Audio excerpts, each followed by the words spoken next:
My, look at the size of that thing. This view screen. It's gotta be one of the biggest I've ever seen. I'll give you 20 bars platinum for it. I think the inhibitor's gone offline. Would you come here, please? Be quiet. Can't you see I'm in the middle of a deal? Name your price.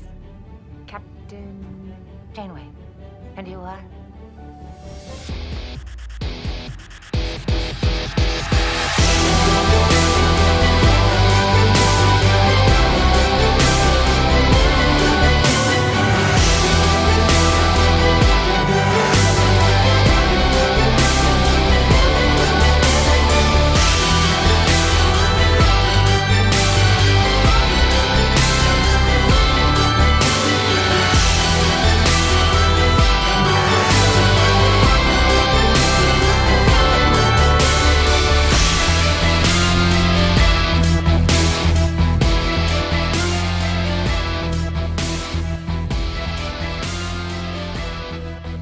Welcome to the Objective Secure podcast. My name's Mike. Hi, I'm Emma. This is episode 66, A Matter of Scale.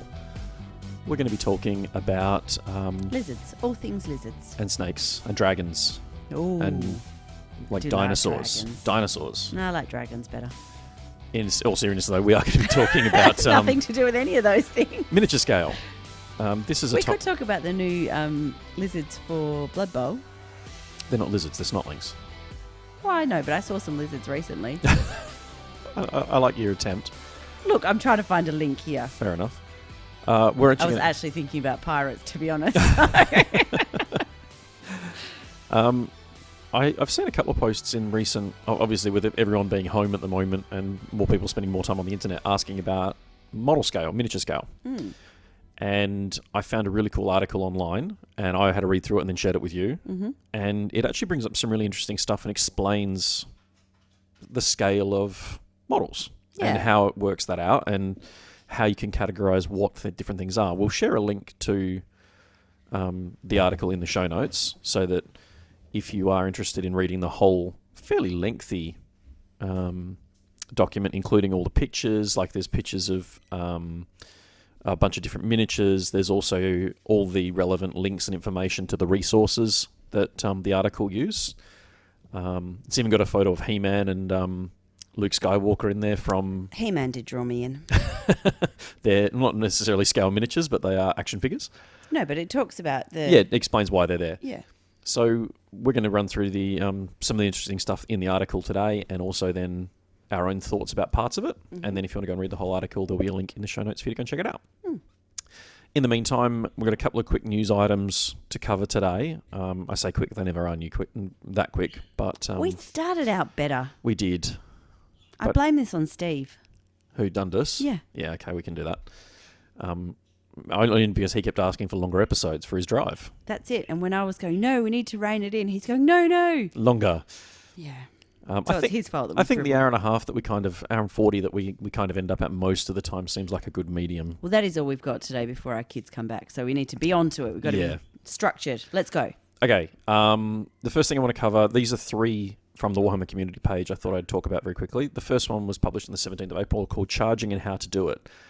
Now, the article itself, for me, didn't necessarily give me anything interesting. If you're a new player to 40k and interested in trying to learn more about the charge phase, there are some interesting tips there. What I found most interesting about this article is that it was actually written by Goonhammer, the author being Liam Royal. This is the first time I've seen an article like this published on the community site that is written by a third-party website and then published by Games Workshop. What's even more interesting for it is the first picture in the article is very clearly Games Workshop miniatures, like they're the hobby miniatures. But in all of the other... little graphic-y, like they've got like hand-drawn silhouettes and things to kind of represent the different scenarios. They've got the Warhammer community logo on them, but every single one of them is signed by Goonhammer and marked by their artist, Rob. So it's a really interesting scenario where you've now got Games Workshop collaborating with a third-party website to produce this content. Now, when was this produced? 17th of April. Okay, so I wonder So how much of this is to do with the fact that they're limited with what they're able to produce, which is sort of similar to what we were talking about on the last episode. It could very well be, but and obviously it's great. From memory, Goonhammer is in the UK as well. which obviously makes that collaboration that little bit easier. It sounds like an Aussie site, doesn't it? It does, like an Aussie site, I will give you that. I don't recall seeing it on the Goonhammer page, though, either, which means it's a new article that's gone directly to gone them. directly to them. Now, I could be wrong. It could be there somewhere. I haven't seen it on the Goonhammer site.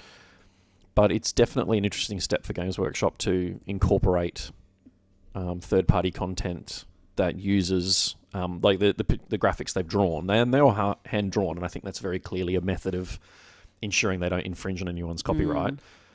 But the fact that it's all integrated, all that, and it's all in theme with Games Workshop Community's website actually works really well. And like I say, all they've done is add a community logo and a neat border around the outside of it. And then use their own Warhammer Community heavy metal photos for the miniatures when they've interspersed them through the article. Yeah. So, it was really interesting to read. But for me, it was more about what this means for future collaboration as opposed to the actual content, because the content, while very well written, I have to give that to Liam and Goonhammer in particular, because it's always good stuff from them. If you're an experienced 40k player, it's probably not going to tell you anything you didn't already know. No, but one of the things that I do keep mentioning, and I'm just going to say it again, not everyone is an experienced 40k player. No, and if but we don't start doing things to try and help new players, we're not going to have any players left. Well, that's true. So we do need to make sure that we are catering for new players as well as for experienced players. And that's what this does.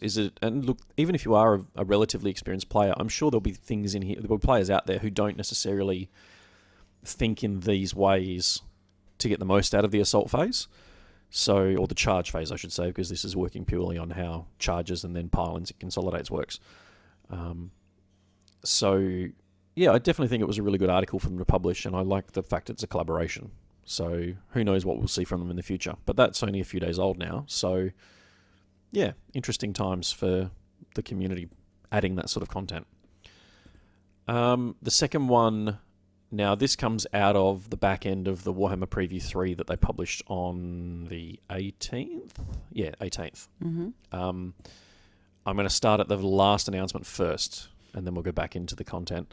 This is No FOMO, which I had to ask what FOMO meant, Because he's apparently a dinosaur. I don't necessarily know all the acronyms. But FOMO's been going around for, 7 years. You spend too much time on the internet then. Yes, I do. I admit that. Fear of missing out, I'm reliably informed it means. Well, unless it means something else. Yeah. But, So this is the new limited edition models, because the Lieutenant miniature has now been retired. He was up for pre-order a couple of weeks ago, and they've now closed him off. And you can now pre-order the Space Marine Terminator Librarian and the exclusive Sister of Battle. mm-hmm. Now, these two models are quite interesting to me. Lexicanum Varus is the Terminator Librarian, and we've seen previews of this miniature a couple of times now. He's interesting for a couple of reasons. Firstly, he's got no chapter-specific stuff on him, so he's not an Ultramarine, he's not a Space Wolf, he's not an anything. Secondly, he's a standard Space Marine, not a Primaris, which makes him the first non-Primaris release in quite some time. And thirdly, I feel like he's set up in such a way, looking at the way the sculpt's done, that you can just swap. Like, I'm assuming the shoulder pads will be separate looking at the miniature. So you can just plug him into whichever army you feel like putting him into. So he's an interesting model. I'm hoping that when you see him in person, I've got actually no plans on buying this miniature. I wouldn't use him for anything, so I'd be buying him for the sake of buying him, which seems like a poor decision at the moment. That's a poor decision at all times, just so you know. I feel like our son might use him for the Salamanders, but he's already got a Librarian in Power Armor, so I don't feel an urge to buy this particular miniature for him. But I'd be interested to see it in person, because at the moment, his head's a little bit low on the torso when you look at where his shoulders would be for the arms. So I've seen a few people try and draw it in as to how his neck and spine would have to look like when you look at where his arms sort of attach, because his shoulders are basically at his ears, maybe a little higher. I did think that was somewhat odd, but The weird part about it is, obviously when they build these miniatures, the neck for the heads naturally sits where a normal human head and neck would sit, and that's to allow for head swaps and ease of whatnot. But the artwork that I've seen for wearing this sort of armor actually has them in a hunchbacked pose. It actually has their... Yeah, but unless they're doing the butterfly, I don't know how his arms stay up here. Well, and that's what I'm saying. There is actually artwork drawn of them side on to show you how they're quite hunched over and their heads pushed forward. I understand that, but your arms, doesn't matter how you hunch your head forward, your arms are still not above your ears. That's what I'm saying. Hopefully this is a photographic issue where once you get the miniature in hand, you might have a better idea of where that all sits. However, you can kind of see where the joins are, particularly with the staff arm on its right arm, but our viewing left. You can see where the shoulder hits the main body of the Terminator armor, and it does feel like that head's a little low. Too high. Well, yeah, the shoulders are way too high, the head's too low. Yeah. So it's an interesting sculpt. Do you think that's a photo or a CAD drawing? That's a photo. You can see the brushstrokes on the face and around the torso. I was really hoping it was a CAD drawing. No, it's definitely painted. Okay, well, that's odd. It is.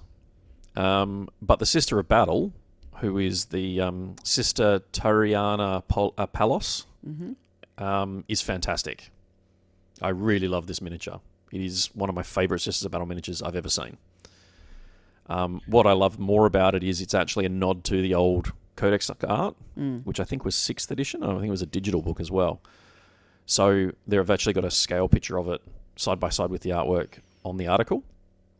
And the sculptor has done an amazing job of lining it all up and putting the purity seals on and the little relics and the grenades, and even the detail on the leg armor is all there and matching.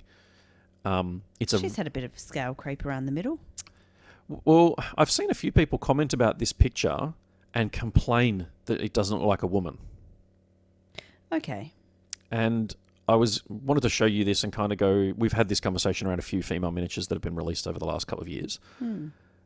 For me, when you look at the artwork, okay, the face is probably not quite as feminine for the miniature as it is in the artwork. To me, it's clearly a female face. It is clearly a female face because of the jawline and the cheekbones. And obviously the way the lighting's been done on the artwork frames and shadows the face in a very feminine way, particularly around the way the light's hitting her cheek and on the right-hand side of the artwork. But I've seen people complain that it's not feminine enough, the miniature I'm talking about now. Yeah, I worked that out. So what are your thoughts on that? I don't agree with that at all. No, I don't either. I feel like it's clearly a female model. She's got corset, armour, if you want to call it that. Yeah.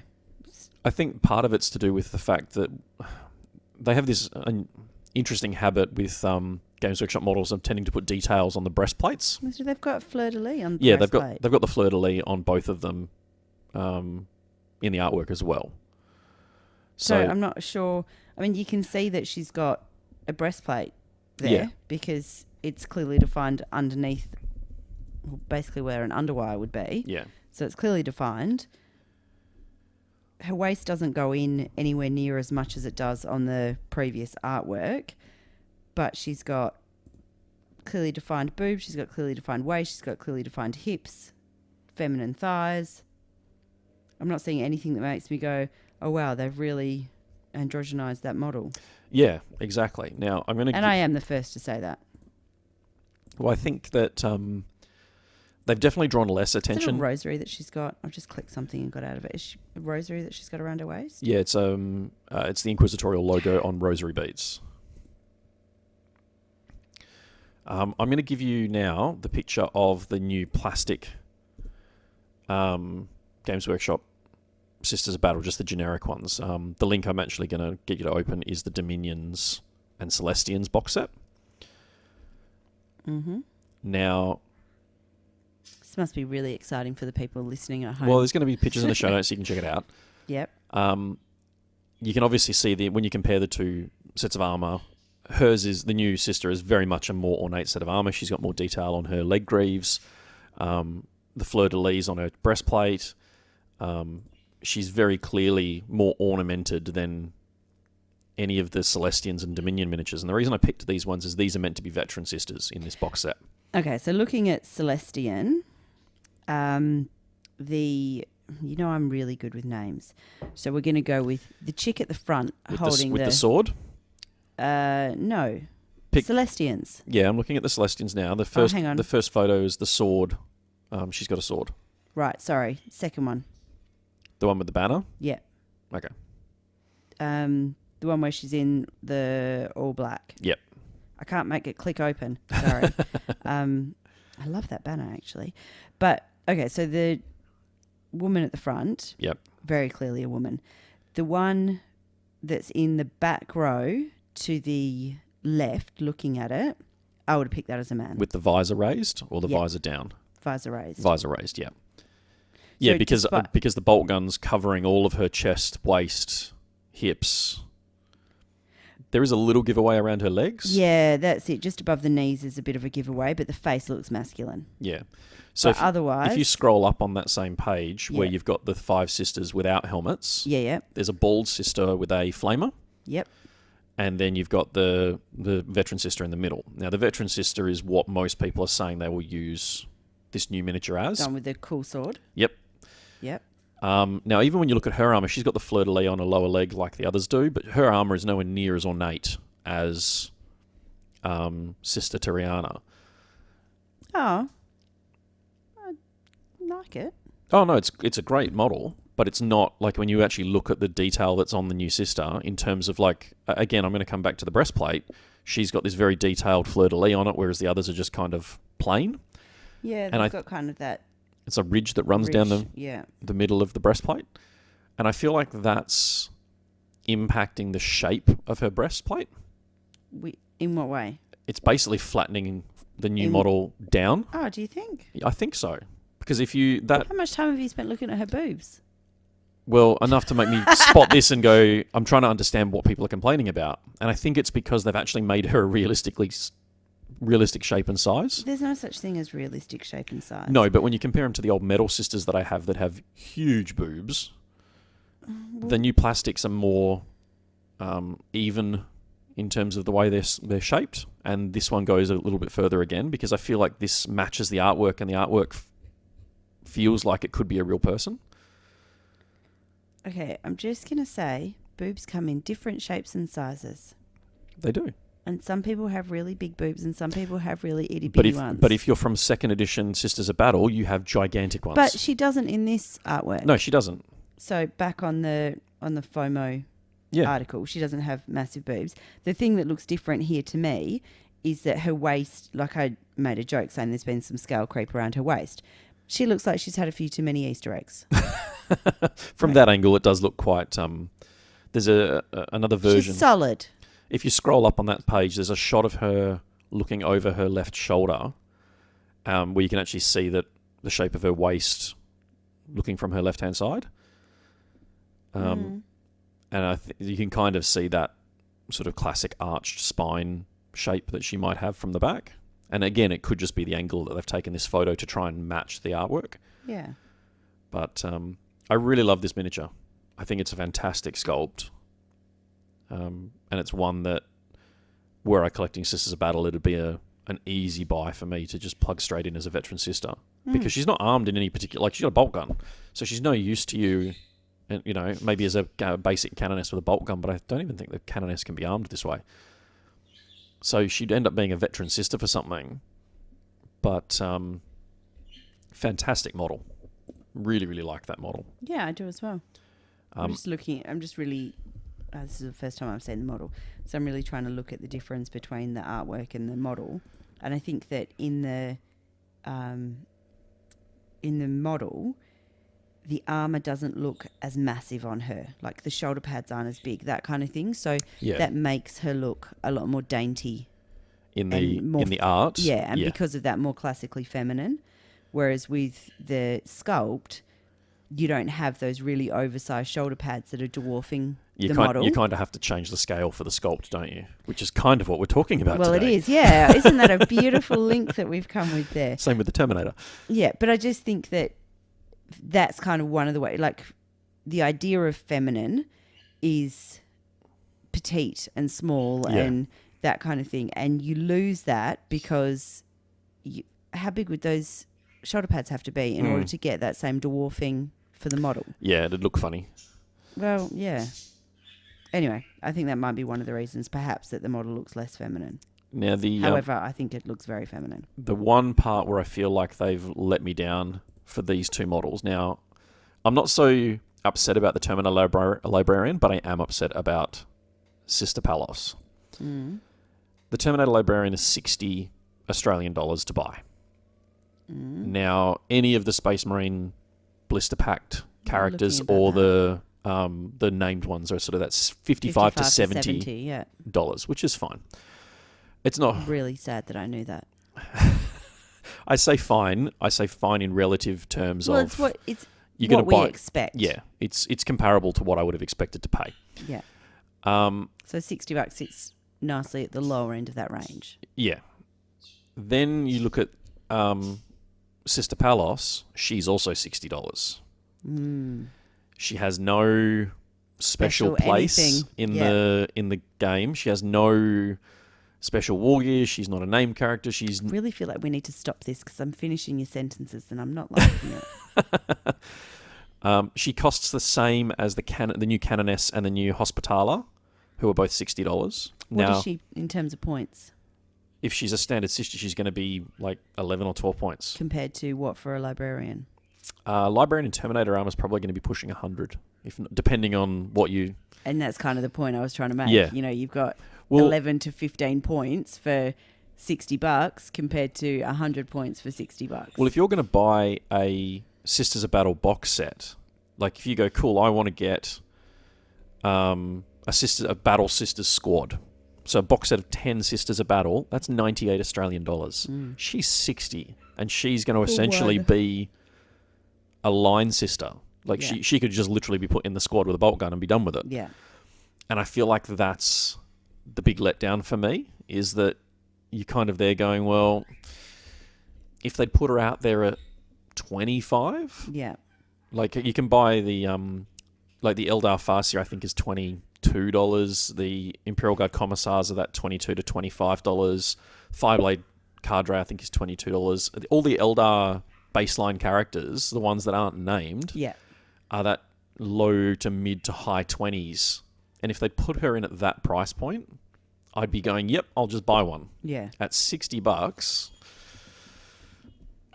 as much as I like it, I can't bring myself to justify click that. that Yeah. button.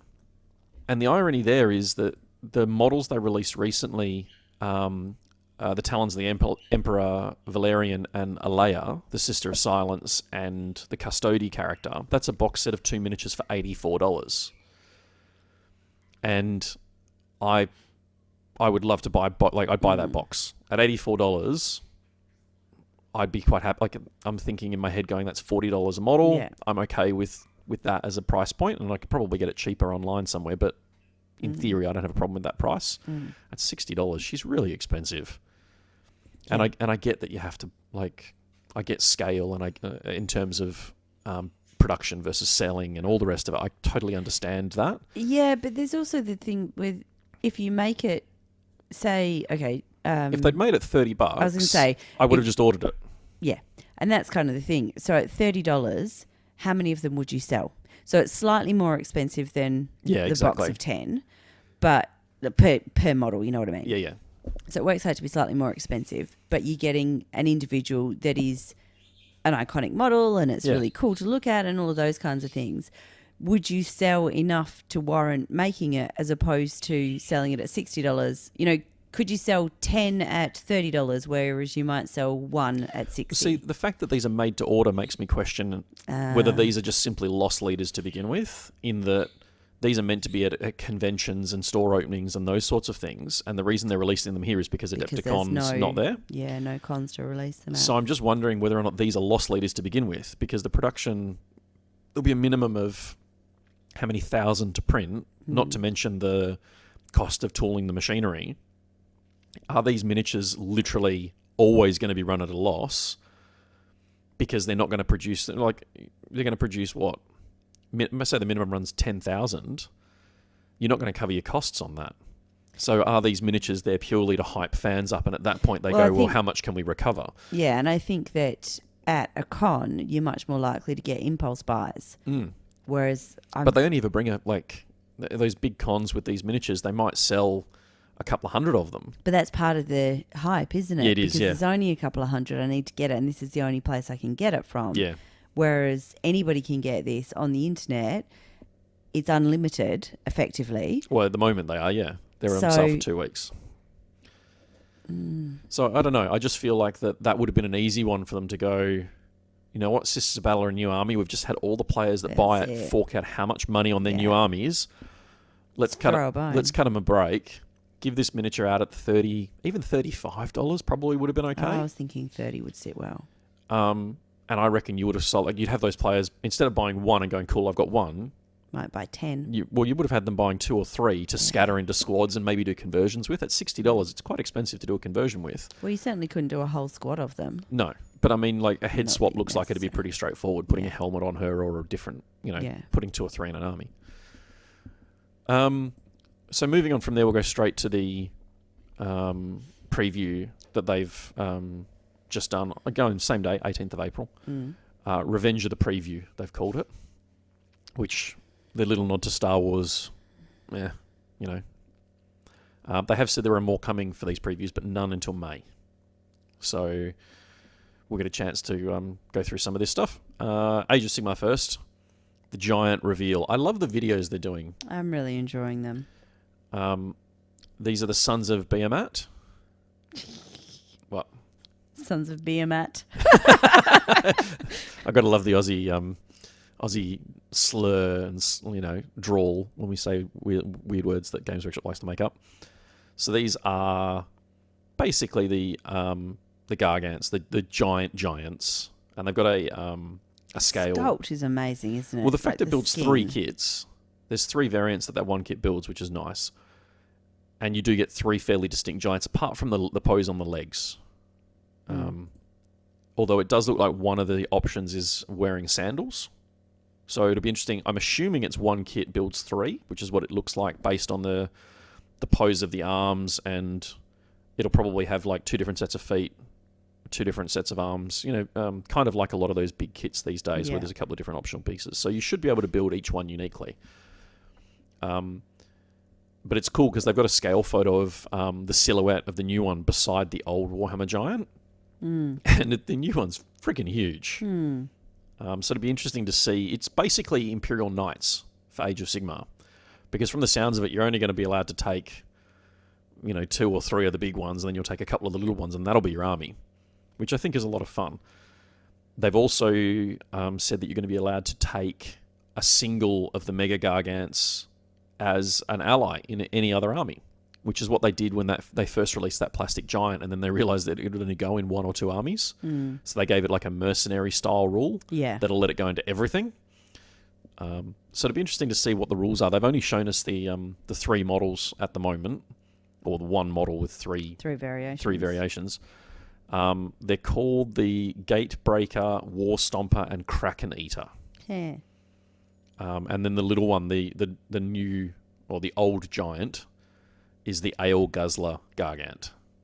So they've given them... They're not giants anymore, they're Gargants.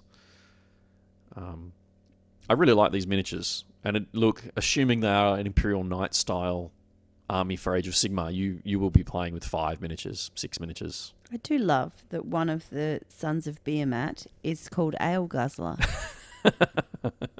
It's just perfect. So of the 3 of them that you can see, so there's the one with the sack... and I do expect someone to correct us and tell us that is not how you pronounce. Behemat, or I don't know. It could be anything. It could be Behame. It could be. If the AT produces an A sound at the end. I did watch the video, but I missed the name. Like I didn't hear them say the name, so I tuned in about 5 minutes too late. So the 3 of them. You could have gone back and watched the No, beginning. it's on Twitch. And subscriber only type stuff. So you got the one carrying the sack of people and having a dead guy hung on his shoulder. I quite like that one. You've got I like the one with the little foot that's sticking out of his... The one with the black hood carrying 2 people in his hand. If you have a look at that hand, he's got 2 live people. Yeah, I know, and he's the one who's got the foot that's sticking out of his loincloth. No, it's thing. if you have a look, that's not out of his loincloth. That's actually Oh, right. Sorry, I hadn't he's got zoomed two in. people Yeah, in his right. hand. Under his pinky finger. Yeah. And then the third one has like a horn on it, like he's got a skull of some kind on his back with the two horns crossing over each side of his shoulder. He's got an arrow in his leg and a big tree stump. He's the one who I saw first. I quite like the crystal in the front of the tree stump. Yeah. Like a magic wand. Yeah. I don't know which is which. I think they did tell us on the live stream which one was the... I'm assuming that they will be armed a specific way for the type that they are, but I don't know which is which. The magic wand dude's my favourite. I reckon he is probably the gate breaker. Oh no, I reckon the dude with the black hood and the giant rock chain thing is the gate breaker. I have no idea. Because he's got a gate, like he's got a portcullis on his waist. Like the spiked grate thing on his loincloth. I reckon he's the gate breaker. As for the other two, What were the other two called? War Stomper and Kraken Eater. Well, Kraken Eater's got to be the one with the tentacle hanging out of his belt. Which one's that one? The one with the... Not my favourite. The one with the nets and the... Oh, that'd make sense. With the Kraken sea monster, he's got Yeah. nets and... Okay, yeah. Which means that the one that you like is the War Stomper. We could be completely wrong there. Well, yeah. We've made Kraken. some logical jumps, or maybe some illogical ones, depending on your point of view. Well, I'm gonna bet on that being Kraken Eater. Okay. Anyway, really cool The models. other two, no idea. Really, really cool models. Love them. Blackstone Fortress gets its final expansion. They've said that Ascension is the spectacular final act to the Blackstone Fortress saga. Now, there's a lot of people very scared online talking about how if this is the last Blackstone Fortress book expansion, does that mean Blackstone Fortress is being discontinued? I wouldn't think so in the short term. I think we'll probably get a new campaign for Blackstone Fortress, and that this final act is in reference to the adventuring group that started this story. Yeah. So I would assume that the Blackstone Fortress series will continue, and that they'll release a new adventuring party and a new kind of starting off point with some new models. This one includes the new Guardian drones, which are basically big spindle drones. There's a lot of people asking for these as an army, and the live commentary basically just went no. Like they're only the Blackstone Fortress is essentially sentient, and it produces these in like kind of like white blood cells and whatnot in defense of itself. So you're not going to see these on the tabletop as an army, but like everything else in Blackstone Fortress, there will be a data sheet for them for 40k. So you will be able to put them on the 40k table. Just not as a whole army. No. I do find them, they're really cool miniatures, and then unlike anything else Games Workshop has done in terms of alien tech, but it's a bit anticlimactic for the final. Although they did say in the live stream that these are essentially the final bosses for the campaign. Yeah. And that adventurers, despite potentially being experienced and all the rest of it, should face these things and go, oh, that's not good. So it'll be interesting to see how that plays out in the game when it is released. The paint job on them I love, though. It's that sort of ghostly, pale armor, and the half organic, half metal, and they actually remind me of Independence Day, the big alien that flies the spaceship that Will Smith crashes. They remind me a lot of that. Warcry, I love these miniatures, the K-Knight Shadow Stalkers. I may have accidentally closed the page when the dog jumped into my lap, so I'm just going to reopen it again. I'm still looking at preview, aren't I? Revenge of the preview. Scroll down. I am so in love with these miniatures. You don't play Warcry. Oh no, but these are going in my Harlequin Drakari Craftworld. Like, these will be purchased for conversions. They are stunning models. And I'm hoping that these end up in Age of Sigmar, because at the moment the Lumineth have let me down mentally. And I was looking at these before. And these apparently belong in Marathi's Daughters of Cain. They're very... okay, you're just going to have to come with me on this journey. Sure. Remember when I was making the banners for for D&D? Mm-hmm. And if you go to the second one of the guy with the hood and the arrow... The two crossbows? Yeah, yep. That's what I meant by arrow. Clearly I meant crossbow. He reminds me of the hooded guy off the front of the RPG banner that I made. Oh, there's a lot of very... What is that character called? Drist. Yes. replace those crossbows with 2 swords, and it's very close to Drist. And even like the cloak, everything. Yeah, and that's the thing. These are very So archetypical. has anybody come out and complained about how hot this guy is? What do you mean? Well, look at... Hang on, let me zoom in, make sure. With his abs and his muscles and all the rest of it. Oh, no, of course His not. ripped pants and all that kind of stuff. Like, we have however many people who feel the need to come out and say, oh, well, her boobs shouldn't be that big, or she shouldn't be wearing heeled boots. But, you know, the giant that we saw earlier, he's okay wearing sandals, but she can't go into battle with heels on. Because, anyway. But this guy's okay having his abs out and no protection for his abs and his muscles everywhere. I'm fine with this model, by the way. Just saying. You're just pointing out slight hypocrisy. Well, it's just interesting. I'm wondering whether or not there has been any backlash about the fact that they've created someone who's hot. I think everyone agrees these miniatures are amazing. And the video shows off a couple more from the range as well.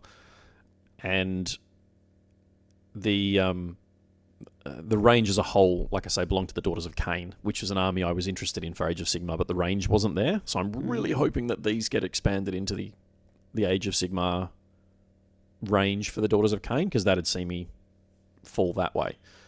Because I love these miniatures. So nice. There's so many opportunities for conversions for Archons, and the one that's I'm assuming is the Warband leader, who's kind of got the glass mirrored face and the staff and whatnot. I was just about to say, talk to me about that one.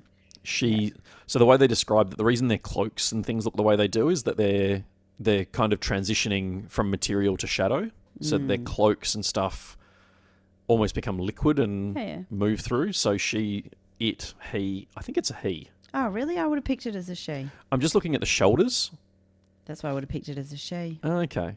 I can't tell. Obviously, with the way the cape and the shadows and stuff are across the chest of this miniature, it's hard to see whether it is male or female. Every time I try and zoom in, it does weird stuff. And obviously, the elven miniature range, long hair is definitely a thing for elves. If you zoom in underneath the here part, so it's got like a chest icon, like a brooch or a pin that holds the cloak together. Yeah, zoom in and then like you can. I know see it's hard. There's a chain that's coming down that's got like a crescent moon on it. Yep. On the right hand side. Does that look like a breast underneath the purple bit? It could be a rib part, the bottom half of his rib cage if he's twisted. Yeah, true. I don't know. Okay. It's a fantastic model. I really love it. And clearly you can sculpt that paint that up to be male or female. Then that's kind of what I like with some of the elven stuff is they have gotten a little bit more androgynous. I've realised why I think that this looks female. Why is that? Because it looks like the jewels that are hanging earrings? off the thing are earrings. Well, regardless of whether it's male or female, it's an amazing miniature. All three of the previewed ones are amazing miniatures. And I can see these going into multiple different armies just because they look cool, let alone for Warcry. So be interested to see what that whole box set contains, because the video that's on which the link will be in the show notes, has alternate builds of these.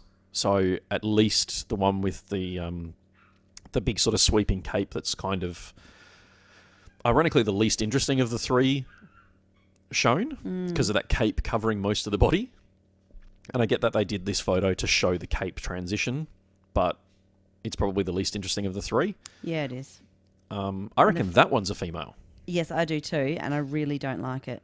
No, she looks really creepy. If it is a she, the facial expression is just really creepy. It looks like she's got blood coming from her mouth, and she might do. Yeah, I know. I just don't like it. Yeah, I love these miniatures. Now I love the next one down. Now this one was interesting in the preview when you watched the video on Twitch, because someone press the wrong button. Someone asks about the Lumineth, and so I don't know whether my audio wasn't keeping up with the chat, or I don't know what, there was obviously some sort of slight desync, because I saw it in the chat go, oh my god, look at her feet, and the video didn't match what they were commenting about. I didn't look at her feet. And then this image showed up. Oh wow, she does have huge feet, massive toes on one foot. Yep. So this is the new Lumineth. She's a sorcerer of some kind. I hate these names. Yeah, that's why I just said I like the next one. Scenari Cathala, I think. So basically, they use emotions to generate magic. Scenari Cathala. See, I would have said Scenari. Who Yeah, knows? probably scenario. So they weaponize their emotions and drawing it from their allies and turning it against their enemies. One of the rules they did mention was that this model will... So in Age of Sigmar, you take Battle Shock, which is basically morale for those of you who play 40k. So instead of you rolling for it, she can make your opponent's units roll for your morale and force them to flee instead of you fleeing, which I think will be... It's a really interesting, cool, dynamic rule. So it'll be interesting to see how that plays out. It's interesting. So this reminds me of belly dancers. It does, yes. And for those of you who know, I was a belly dancer for a very long time. And so there's stories about belly dancers, and basically part of them dancing, performing for their captors, and then kind of mesmerizing them to be able to get their swords off them. And that's one of the reasons that belly dancers dance with swords, because they took it off their captors and then beheaded them. So I quite like that this, for me, has that kind of feel. They're very innocent and very coy and faces covered and that kind of thing. But, a lot of the dancing we did was with jugs on our head and swords on our head and that kind of stuff. So it feels like that for me. This model has a lot going on for it, and I've seen a few people modify this in Photoshop to sort of twist and tweak it a little bit. And I have to agree with most of those people. I don't like the fact you can see her feet. I get why they've put her feet there, but I feel like bringing her dress down lower or putting her on... I mean, it makes her feel more grounded. That's exactly what I was going to say. I really like the bare feet because for me it adds innocence to it. It does. But I feel like they're quite large feet. Well, particularly when you're looking at it, the one on the left. Yeah. That one does seem significantly weirder than the one on the right. Again, this could just be the photo. It's hard to tell. But I've never met anyone whose toes get bigger as they go towards the end of the toenail. Like normally they kind of go in rather than I'm just impressed that out. From the looks of this photo, someone has actually painted toenails on her. If you have a good look, you can see her left foot, our viewing right. Can see toenails. Yeah, it's pretty impressive. But I don't like the belt either. I quite liked it. Well, see, for me, there's a lot of stuff going on in this where you've got that horizontal line for the belt, and then you've got the horizontal line for the headdress, and then you've got the veil, which I'll come back to in a second, going horizontally, and then the smoke going horizontally, and then you've got this giant chalice going horizontally. And it just feels... It takes away from that sort of vertical, thin waif look that the model has. I like it. The veil gets me. I don't know, just to share something that's totally not related to this. But so again, people may know that I have spent the last, 13, 14 years in the wedding industry. And so I photograph weddings. And there is kind of a wedding photo that is everyone sort of wants to achieve with the veil, where you have to get an assistant to hold the veil, and then just as you're about to shoot, you get them to kind of toss the veil up, and then it just gently floats down, and so you got this floating veil or floating train, that kind of thing. And I thought it was really beautiful until another photographer said to me, ever think, how do you get that veil to float? I call that the farting veil photo, because the only thing that's lifted that veil is air. There's a burst of air. So now I can't look at it without, and so I'm kind of looking at that going, what's made that veil? The paint job on that is stunning. It is, yeah, definitely. The translucent effect that they've achieved through the veil is really, really good. It's I saw a lot of comments in the video basically going, are you going to tell us how to paint that? Yeah. Because the average, even the intermediate painters, I don't think I could achieve that. It would depend, I think. It would depend whether or not have you actually just got a face that's got the raised ridges that go over for the veil fabric, and then it goes out into that veil. I think so. In which case, I think that would be, for somebody who knows how to paint faces, I actually think that would be relatively easy to do. It's just a matter of blending the blues and stuff into it. Yeah. But so you've also got that very faint blue hue across her skin. Yeah. When you compare it to her hands in particular, you can see that blue. Yeah. She's also... She's also the veil really strong. Sort of just stops like that. Oh, look, it looks weird from the front on shot, but if you scroll down... Oh, no, they don't have that photo here. I saw another photo of it from a different angle to show that it's not just a flat edge. It's actually quite curved and stuff, and the photo makes it look quite harsh in the way it ends. But I guess kind of similar to my farting Val story, what's making the Val move up like that? Like, I can understand that if she turns and moves, you're going to get that movement through the skirt. You're going to get the movement through the little sash things Magic on wind. her. No, I'm serious. So there's a magic wind, and the only thing that it's affecting is her veil. No, but have a look. It's affecting But it's everything. not lifting anything else It is. up. It's lifting the edge of her skirt down. See, I suppose I just looked at that as being movement that's turning well, rather than lifting up. But she's got no... Like, she's stood still. She's not moving in any way there. Again, I can keep my feet still and I can turn my hips like that and get that movement, no problem. Because she's a wizard and because of all the stuff that they're talking about, I reckon she's meant to be this sorrowful, I'm going to stand still and look all, sad Mysterious. and whatnot, and then the magic wind does all that. Okay. She's very strong, though, because that goblet is huge. And she's holding that at full arm's length. Like, she's strong. Which makes me kind of go, oh, okay. That's what, you know why? Look at the size of her feet. She's got a solid foundation there. Doesn't skip leg day. It's a beautiful, like the face, the veil and the head in particular is a beautiful paint job. But it's another model I don't like for the Lumineth. Oh, I really like it. If I were going to include it, I'd have to make changes to it. I'd get rid of that silly headdress, like the big moon thing that she's got Love from her it. back. I'd get rid of her belt. I'm wondering, is she holding that? Oh, man, look at the size of her hands. Yeah, she's got big hands as well. Does have big hands. Like you look at her fist and you put the size of her fist across her face. And again, this comes into the scale conversation that's coming in Yeah. just a minute.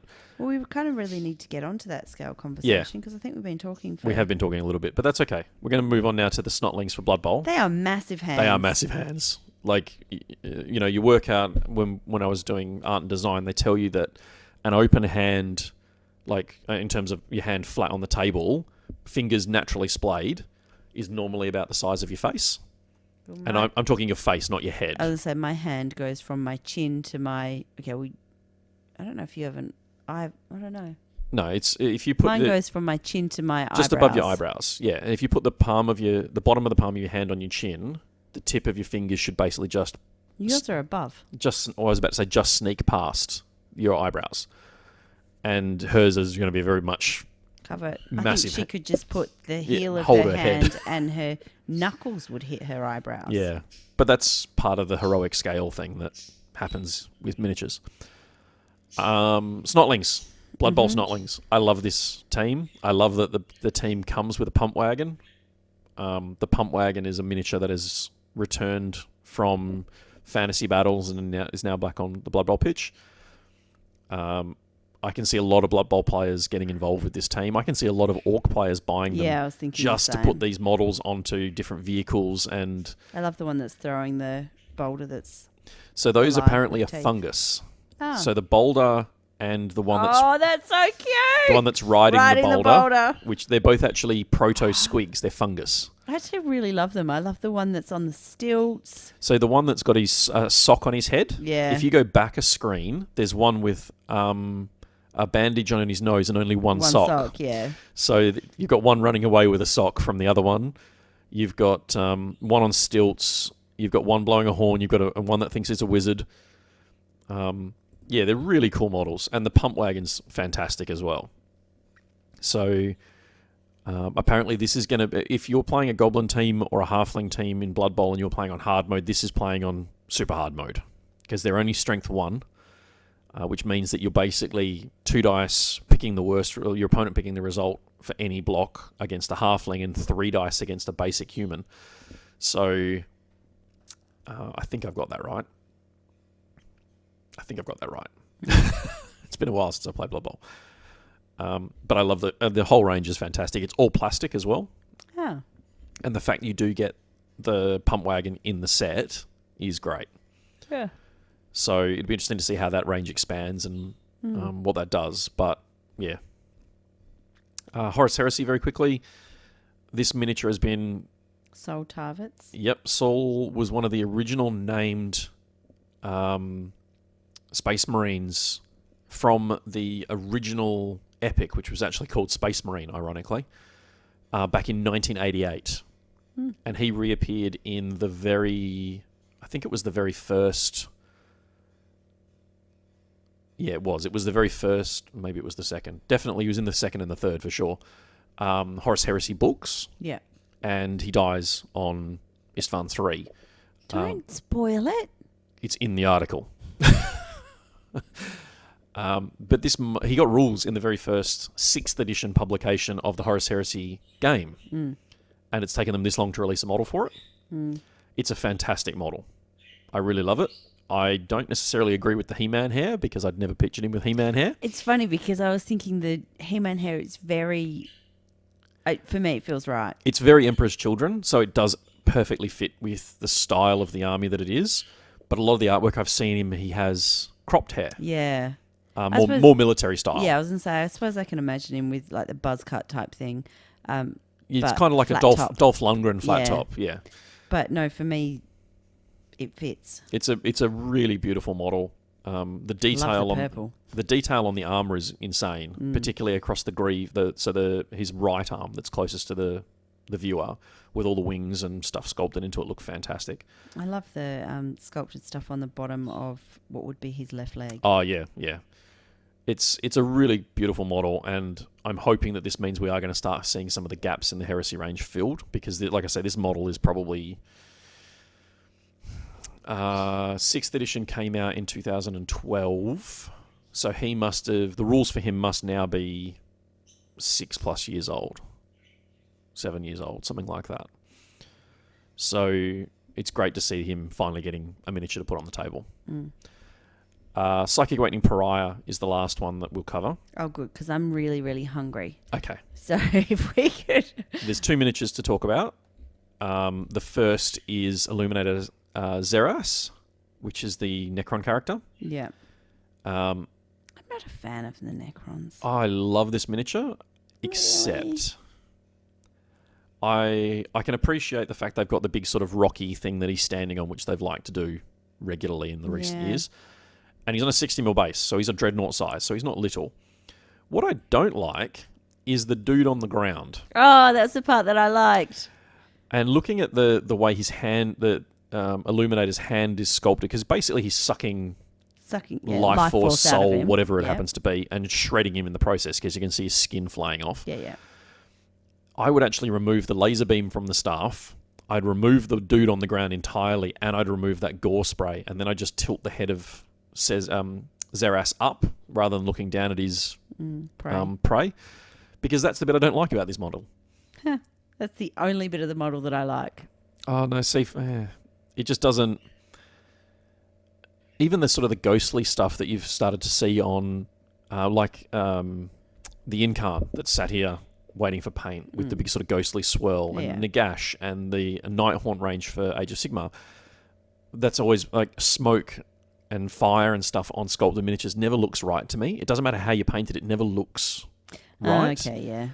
And so it puts me off having it on the model, because I know that if these guys can't make it look the way I think it should look, you're not going to be able to. I'm certainly not going to be able to do it. Yeah. So I would just instantly go, "Nut, that's coming off." And I'd try, looking at it, he's you'd have to be very careful taking it out of his fingertips, because one of his hands is actually capturing like a swirl of it. Yeah. But it is a stunning model. It is an amazing, and that's going from a fine cast. I wonder if I can show you the fine cast version of it.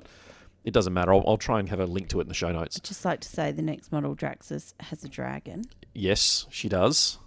And did I not start by saying we're going to be talking about that is dragons? True. See? So this is Kyra Draxus. We're going to talk about now. This is an interesting model. I don't like the dragon. You don't like the dragon? It's actually I not. can't see the head. It's got a beak. Oh yeah, found it. Yeah, it's okay. It's not a proper dragon, because it's only got 2 legs, so it's more like a wyvern hybrid thing, because wyverns have 2 legs and wings. Dragons have 4 legs and wings. They don't exist. It doesn't matter if I get their name wrong. There's a whole bunch of people out there listening to this, nodding with me, going, "No, he's right. He's right." She has I believe there's a whole heap of people who are going, "Oh my god!" No, if they're listening to this, no, if they're listening to this, they were agreeing with me. It's a clawed fiend head, skull on her shoulder, which is a monster from the Dark Eldar range. Mm-hmm. It's a shuriken catapult that she's holding, which is an Eldar weapon. Yeah. Which the community at large has been horrified at, despite her being a radical inquisitor. So she's outcast from the Autoxenos, and she's of the mindset that she uses the I was going to say, use whatever she's got. well, she uses the enemy against itself. But that's not the way the Inquisition do it. So she's a radical inquisitor. So she's technically outcast. I love the fact her power armor doesn't look like Space Marine power armor. It looks like a completely new I really like the design of power armor. Yeah. It looks more like knightly armor. The backpack that she has isn't classical Space Marine power armor backpack. It has design cues that give it a nod towards that style, but it's not enough to go, oh, they've just whacked a plastic Space Marine backpack on her.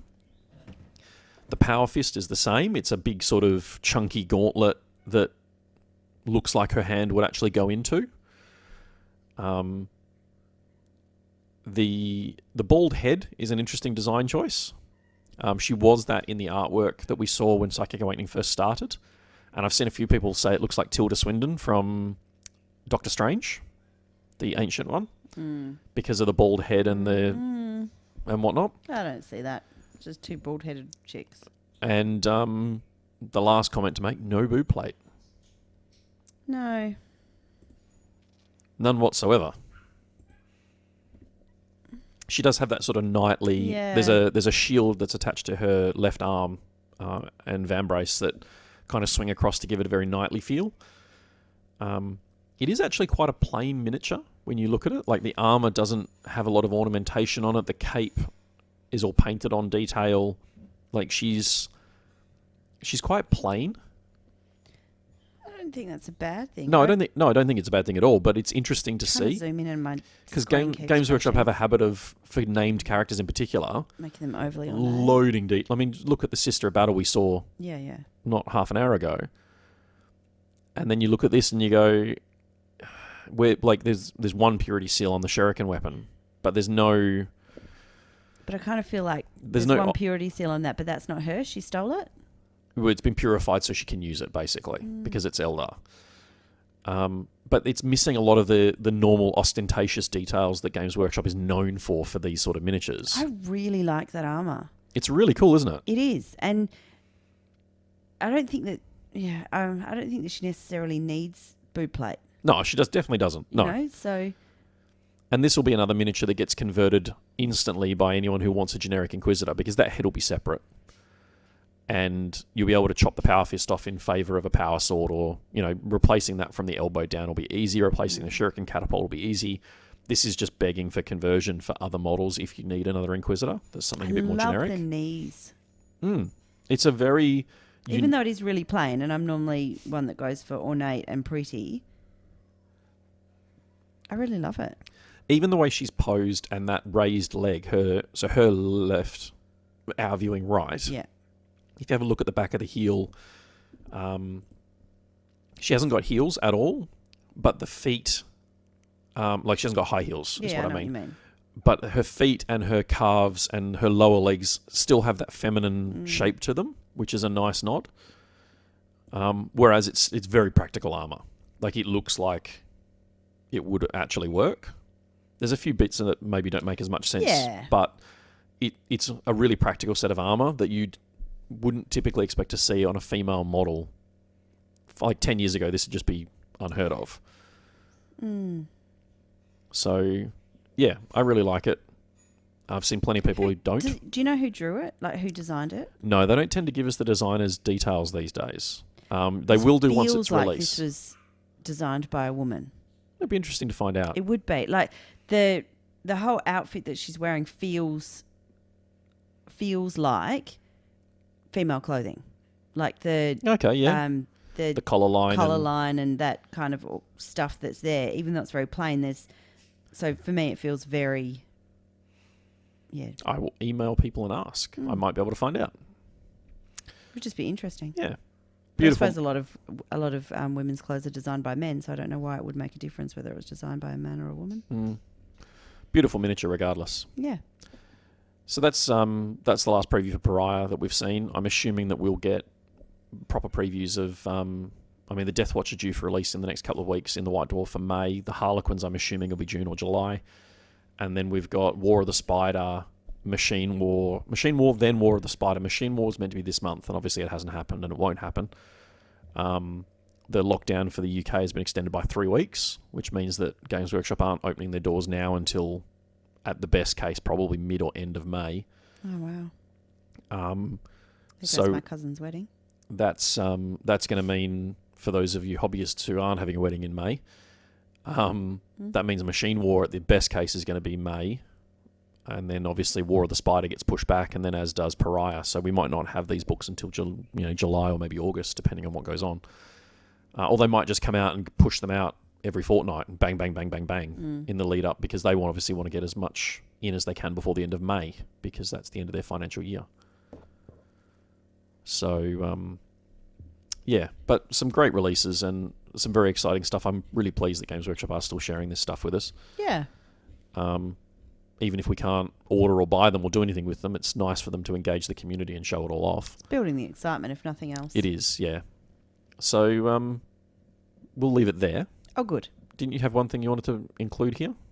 Oh, not really. Not as news. It was just I guess, a little tip thing. So on Facebook, there have been a lot of people, where I do spend way too much time, there have been a lot of people suggesting that at the end of whatever this is, it's not lockdown in Australia, but whatever we're calling this version of lockdown, there's going to be a lot of people who are perhaps going to struggle to fit out their door because, for example, they're only eating one meal a day. It's just starting at 8 o'clock in the morning and going through to 11 o'clock at night. And they're done away with plates. They're just eating straight from the pantry. So one of the things for people who are trying to reduce what they're eating, or people who are trying to, similar kind of thing for people who are trying to quit smoking or reduce how much they're drinking, is to keep your hands busy. One way that you can keep your hands busy is to get your hobby happening. So perhaps painting, I guess doing some sculpting if that's your thing, or converting or cleaning models, anything like that will help with both of those things. Probably help with your mental situation as well. Definitely. There's a whole heap of stuff around mindfulness as well, that when you are doing hobby, if you're going to have good results, you do actually need to give it your full attention, which means that while you're focusing on that, you are only focusing on what's in front of you and what you need to do next in order to clean. You know what you just said then, focus on what you're actually doing. It reminds me of when you turn down the radio in your car when you're looking for a particular address. Yeah, that's it. It's and it's funny because I was cleaning. Why do you need to wind your window down to be able to see better? And it's clear glass, yes, but if I wind my window down and turn my radio off, I can totally see those house numbers better. And it's the same thing. I mean, if I'm cleaning miniatures, I'll have YouTube or Netflix or something playing in the background because I don't need to pay attention because I'm taking mold lines off and that sort of thing. But I'm halfway through a conversion at the moment of Ivrain, and I had all that going last night when I started this conversion, and as soon as I actually had to start making cuts on 2 models that are worth about $150 combined, that I can't replace at the moment, and even if radio goes off, everything got turned off so I could actually concentrate and pay attention to what I was doing. And you just said it, and I went, "Oh God, she's right." Yeah, but that means that you can't. All of the mental chatter and the mental radio that goes on as well, all of that has to stop because you're focusing on the paint color that you're mixing, or where that knife cut's going. To go, and ideally trying to make sure it goes through the plastic and not your thumb. No blood. Honestly, I really don't want to jinx it, but I put a new blade in the scalpel for this conversion and didn't cut myself, so that was good. That's almost unheard of. It is. I normally end up with at least 2 wounds. At least. And it's good because I think we're low on Band-Aids at the moment. But yeah, so just thought I might put that out there as a little suggestion or tip. It's good for your mental health. It's good for, finding mindfulness is one of those kind of we call it buzzwords at the moment that has been for a couple of years really. But mindfulness is really important. It's one way to find mindfulness, but it's also one way to make sure your trousers still fit when you've got to go back to working in the office. And on that note, and the scale creep. And the scale creep, exactly. We'll come back and talk about scale. After I've got some food, because I've been out of the pantry for like an hour now. All right, we'll be back in just a second.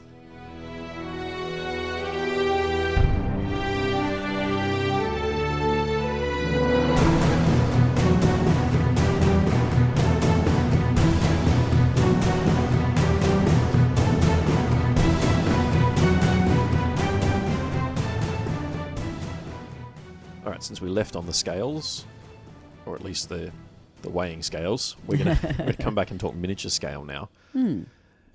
Now, like I said in the intro, this was a topic that sort of perked my interest over the last couple of weeks, talking to other members of the community online, talking about miniature hobby and size and scale.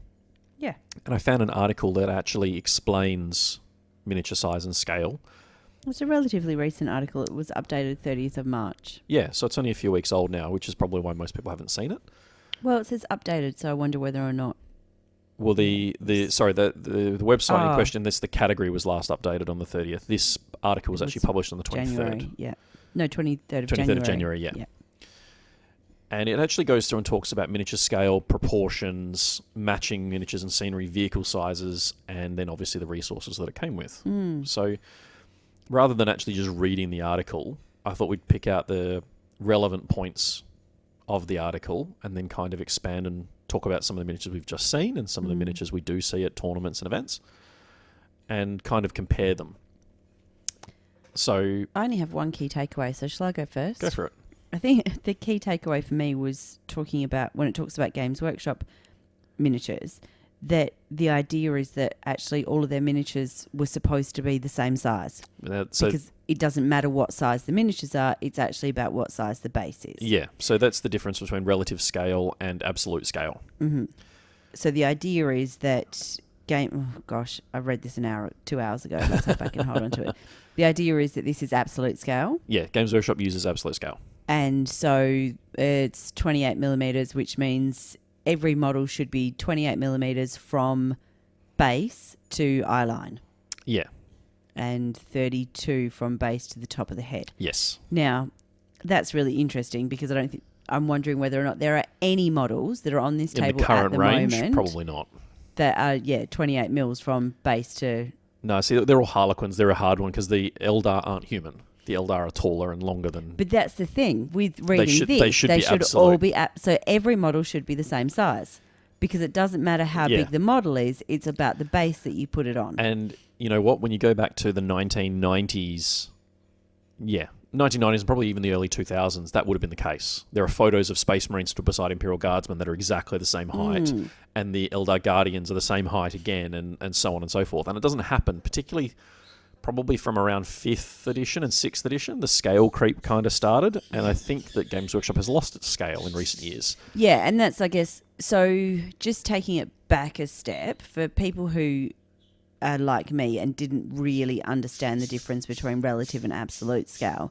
So a relative scale is scaling down something based on real life. Based on real life. So a 172 scale would be if you take a 180 centimetre man and you scale him down, then... He's 1/72nd of his size. That's it. Yeah. So every metre would be... If you have a miniature that's 1 to 50... Every 72 centimetres would be 1 centimetre. Yeah, so if you have a miniature that's 1 to 48, in theory, if you grew that 48 times... It would be life size. Yeah.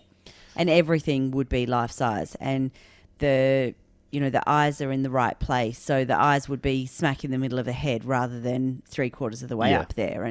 And so a lot of the scale kits that Tamiya does, like the historical tanks and that sort of stuff, are World War II stuff. Are proper relative scale kits. Not World War II, sorry. I meant more the historical stuff like the Napoleonics and that some of that kind of can stuff. be, yeah. Well, the stuff that I've seen, a lot of that seems to be, the hands are proportionate to the bodies. Well, I don't think they would be necessarily... They're going to sit on the relative scale spectrum. They'll be relative scale, but then they'll have different proportions, potentially. Potentially, yes. Because I think that's part of the issue is that people say Games Workshop is heroic scale, and it's not. After reading this, I was one of those people who thought that. They're not. They're an absolute scale with that has then heroic scale proportions. Yeah. Yes. So and that's kind of that's a lot of what I took out of this article, was trying to understand, like when we've had it when we went looking for terrain, and Should we just explain what heroic scale proportions are? Well, let's do the two scales. So we've talked about relative scale, which is your classic 1 to 72, 1 to 48, 1 to 35, and we've just expanded on what that means. And then they are often linked to train sets as well. So you've got O H scale and O and OO and those kinds of things. And a lot of those are just I think, I can't prove it, but I think somewhere in the past when they were inventing the train scales, it was a way of patenting. Yeah. Instead of saying 1 to 72, no, these are 00 or HO, whatever matches. That way we can Generate trademark income. it. Yeah. Yep. So absolute scale is the other one that Emma was just talking about, which is they set up the size of the miniature and try and make every miniature the same size, or at least have an average with the size they've set up. So, and things within that, so giants will be larger and dwarves and shorter humanoids will be smaller, but by and large, everything is roughly the same size. So a 28mm absolute scale miniature means that the size of the miniature will be 28mm from the feet of the mini to the chosen reference point. Yeah. And that's, I guess, the thing. What is the chosen reference point? Because I think if you're looking at any of Games Workshop stuff now, the chosen reference point would be the waistline. Well, it also, like if you've got a miniature that's jumping and it's already on its heroic base, you have to take that into account. I mean, I've got one infantry model here that is humanoid. He hasn't got a head at the moment.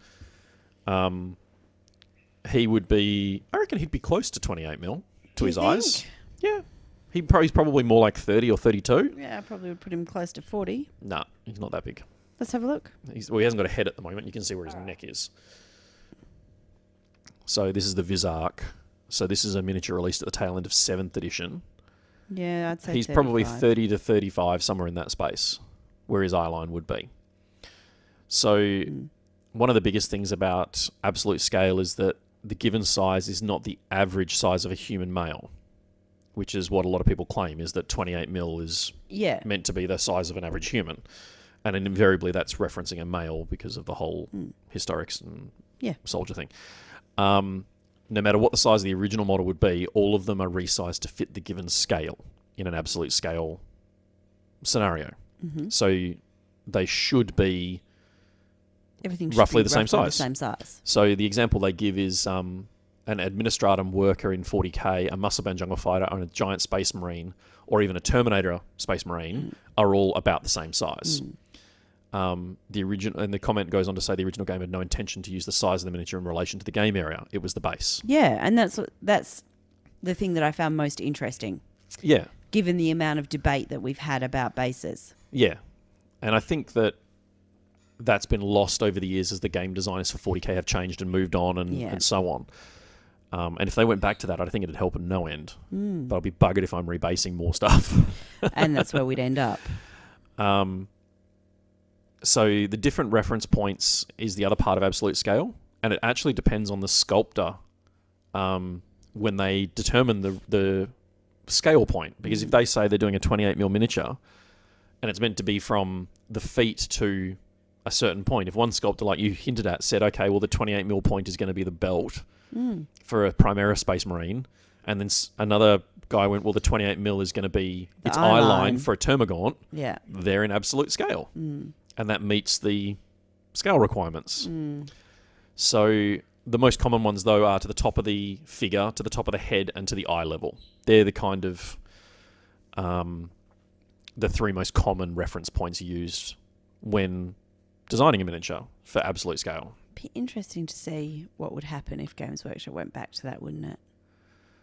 I don't think that, like with the new Primaris Marines, that's what I mean. I don't think that'd ever happen. No. And I think Games Workshop they've kind of moved away from absolute scale, and they're kind of doing their own thing now to kind of make it look cool on the table more than anything else. Yeah, and it makes sense, doesn't it? It makes from sense an engagement point of view, absolutely.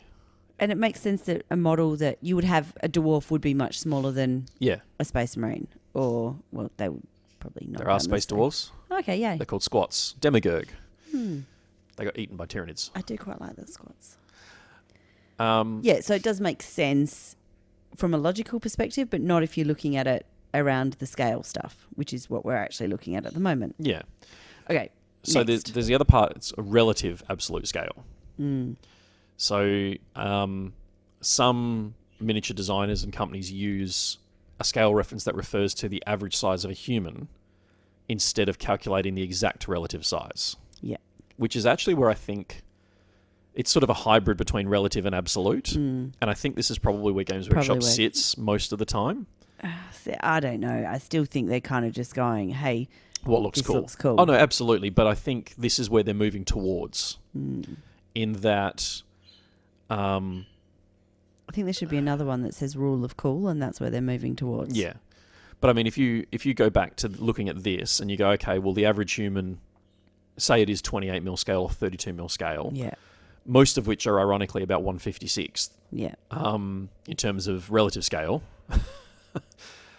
Yep. The 28 mil rule was meant to be to the eye line. Yep.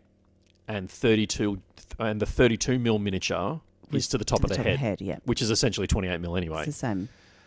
Um, Unless they've got a really big cone head. yeah. Look, some elves and Eldar like wearing pointy helmets. Mm-hmm. So when you look at 180 centimeters of typical modern human soldier, so 6 feet tall. Having said that, it's not often I come out to defend Games Workshop, but we do have to think about the average size of a man. Well, that's exactly right. Over the last 300-400 years, that has changed. And this is the year 40,000. Yeah. So it is very possible that in the year 40,000, the average man is Could be actually 7 foot 12 5. foot tall. Yeah. In which case, the new models are all in 28 mil scale. No, I mean, yeah, you know what I mean.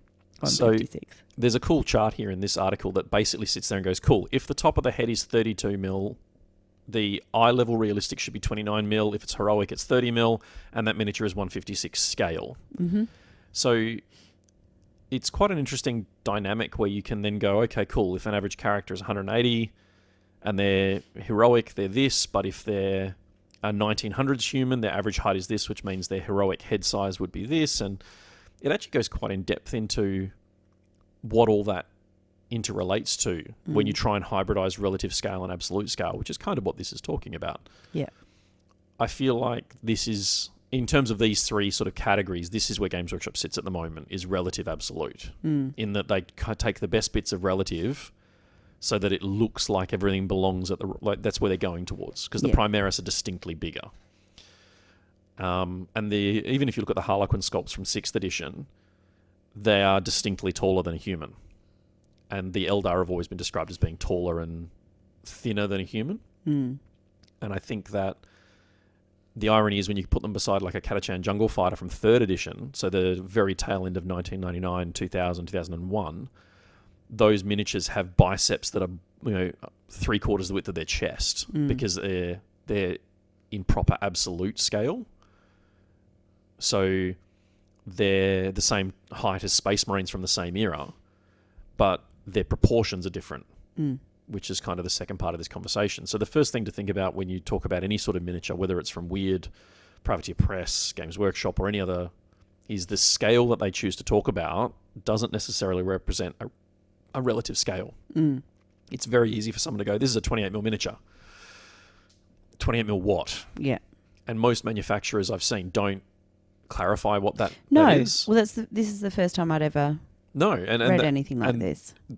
Like I said, I was having a conversation with someone about this and we were trying to understand what that meant. And so this involved me going down this rabbit hole and finding this article and going, wow, this is the first time I've seen it broken down and explained as succinctly, if lengthily. Oh, yeah. And there were times reading it that I was like, I've read that paragraph 3 times and I'm still can't take it in. I'm just going to read the next paragraph. Yeah. But I guess I had wondered quite a few times why we talk about it being 28 mil when... What does that mean? Yeah. Well, why do we talk about it being 28 mil when I'd also heard it said, well, it's about the 156th scale. Well, what's 28 mil then? Yeah. So I hadn't understood that and made that connection around that 28 mil being feet to eye height. So, or whatever height. But yeah, so that was, for me, interesting to read that. I had, obviously, then the next part of it is the difference between realistic proportions and heroic scale proportions. And that one, I guess I had known that there was the heroic scale, but I didn't realise that that's what it was called. Oh, yeah, see, and I always knew Games Workshop was 28mm heroic. I'd heard that. But didn't understand. But didn't really know what that was. So I half understood it because obviously I've conflated scale and proportion as one thing as opposed to it being two, which is clearly what they are now. So realistic proportions is when the miniature looks like a scaled down copy of the original. the head of the miniature is 1/7 or 1/8 of the whole miniature, and the eye level is in the middle line of the head, as in like 99% of people on the planet. Yep. So it is realistic. Everything looks like it's the right size and shape. Heroic is where it gets interesting. So the miniature will look like it should look in terms of you look at a human sculpted in heroic proportion, it'll look like a human. However, she's got absolutely massive feet and hands. Or boobs. Well, yeah, this is true. So yeah, every part of the model is exaggerated. Yeah. So the miniature tends to look wider. The head is... It's interesting. Why do you think wider? I think that, particularly when you start talking about heroic means hero and muscular. superhero and that sort of thing. So as soon as you broaden the chest, you end up having to broaden the arms and the shoulders because otherwise it looks weird. And I wonder if going right back to the beginning where, I made the really probably inappropriate joke about the Sisters of Battle and how she looks like she's had a bit of scale creep width-wise. Is that why? Whereas in the artwork, she looks really quite slender and she's got that really slim waist, whereas... To be done with heroic proportioning. She's wider because all of the models are wider in this. And is that why we've seen that? Look, I definitely think that's a possibility. When you look at the models, like some of the basic infantry where their thighs are wider than their, wider than their heads, you start going, oh, hang on a minute. I don't know. I think my thighs might be wider than my head, to be honest.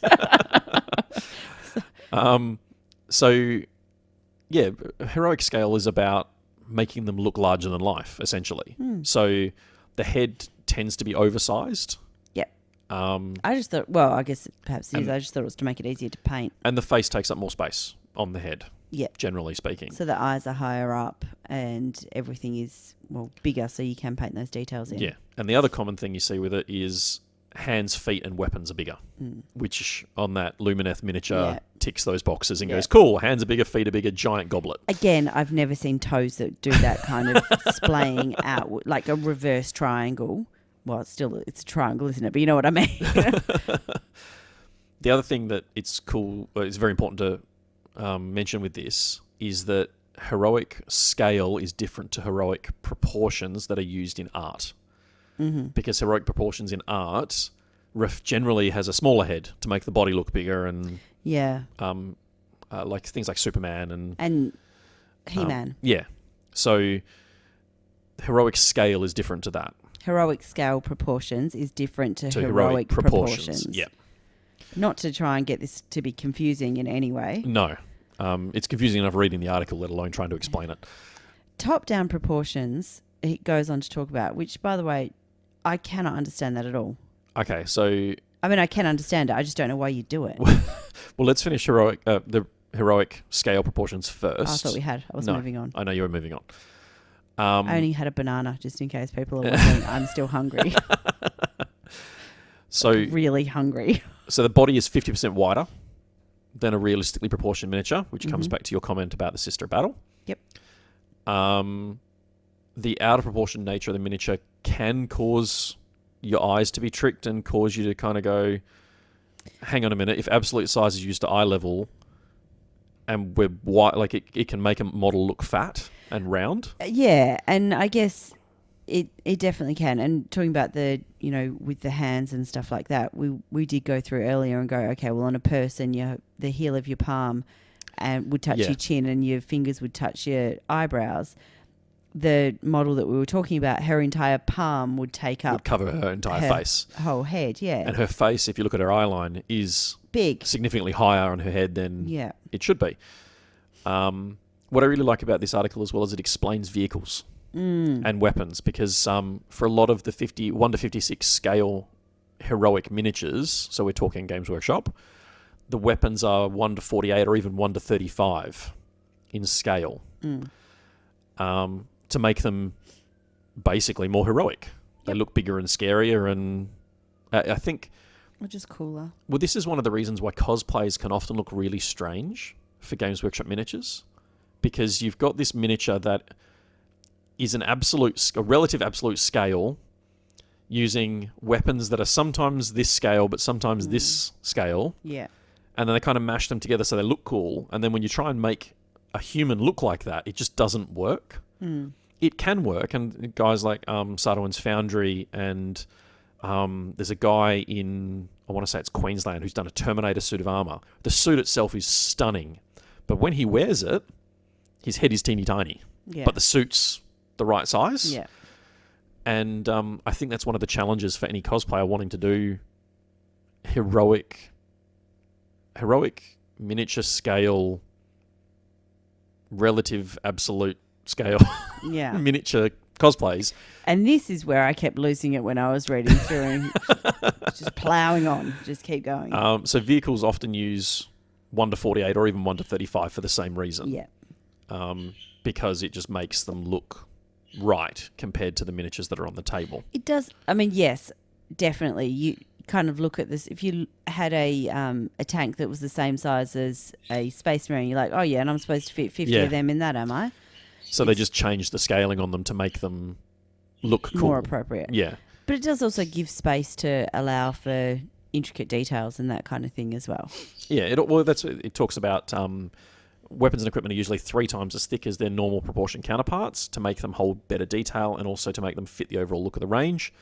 And vehicles are kind of more pronounced. The rivets are way too big for whatever would happen realistically. So you got a rivet that's the size of a dinner plate. Yeah. So it's about making them look cool and detailed rather than just flat plates of armor on the outside of something with no detail, because you couldn't sculpt the rivet that small to be produced at that scale. Pinhead. Yeah, or it's less than that. Well, yeah, because they are actually about the size of a pinhead. Yeah. I was talking about the point on the pin and not the other end, to be honest. So now we can talk about top-down proportions. I don't like them. Moving on. I don't like Chibi either. Keep going. No. So top-down proportions. I'm just joking. It's okay. Kings of War and Zombicide are 2 really good examples of this, in that the miniature looks like the original one, but the legs are thinner. Yeah. So if you're looking skipped leg day. So it's like you're looking down at the miniature. Which for a board game like Zombicide, it actually makes a lot of sense. Because they'll look in scale because of the angle that you're looking at them on the table. Looking down at them rather than across the table at them.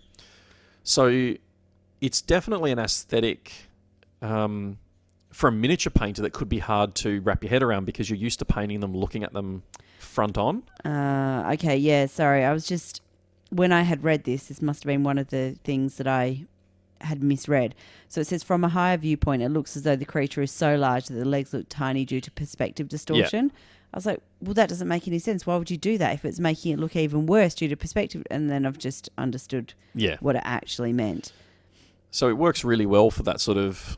What size table is Kings of War played on? 6x4.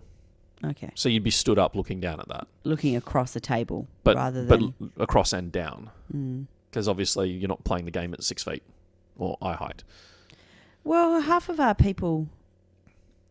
But I think Kings of War is different in that the way you put a unit together on the table as well, because they use a unit on a single base rather than individual miniatures. So it's an interesting one. It's certainly... I shouldn't say I don't like it. What I should say is it's not what I'm used to looking at. No, it's definitely something that's an unusual type of model, because it does look really weird if you're looking at them front on. Yeah. And having reread it to understand what it's talking about with the perspective distortion, it does make sense. Yeah. It's just I don't think it's one we see commonly in miniatures. No, that's it. Well, certainly we don't see it commonly. But it works for board games because of something like Zombicide. I mean, we've got Zombicide. Mm-hmm. You've got that many miniatures and you are sat around a table looking at them from all different angles. You can and the way the board's designed with the perspective drawn onto the board makes them fit. I think if you were trying to use them in a mass combat game like 40k as, Plague Zombies or something, they might look weird. Well, you'd get used to them. You would. Chibi proportions is basically the opposite, where they get giant heads. Yep. And if you're familiar with Chibi, they often look quite childish, but the body could be realistic. But in my experience, the Chibi ones tend to be quite plump. Games Workshop did a range of blind by Chibi. There was a Sister of Battle, a Grey Knight, an Admech Skitarii, an Eversor Assassin, and a Space Marine. Oh, have you got any of those? No, I don't. Didn't think so. If anybody has got any of those and you've painted them up, please post some Well, photos. they 'cause came I'd be pre-painted. interested. Oh, okay. Well, just post some photos because I'd be interested to see them. And I'm too lazy to Google it. I think there's. I'm not too lazy to Google it. It would be nice for people to share what they've actually got. I've seen plenty of people do repaints of them. Andrew Horton, who's one of the staff at Games Warhammer Morley, got an Eversor Assassin and then sat down in the store and repainted it in the store. I'm not sure you should share that. Just Well, he's in on his case. lunch break. He's allowed to do what he likes. But yeah, I've seen a few repaints that have been really, really awesome. Chibi's another one that's, though, an acquired taste because it's a very manga-esque style of design because the eyes tend to be bigger, Yeah. the mouths are smaller, the noses are flatter and distorted.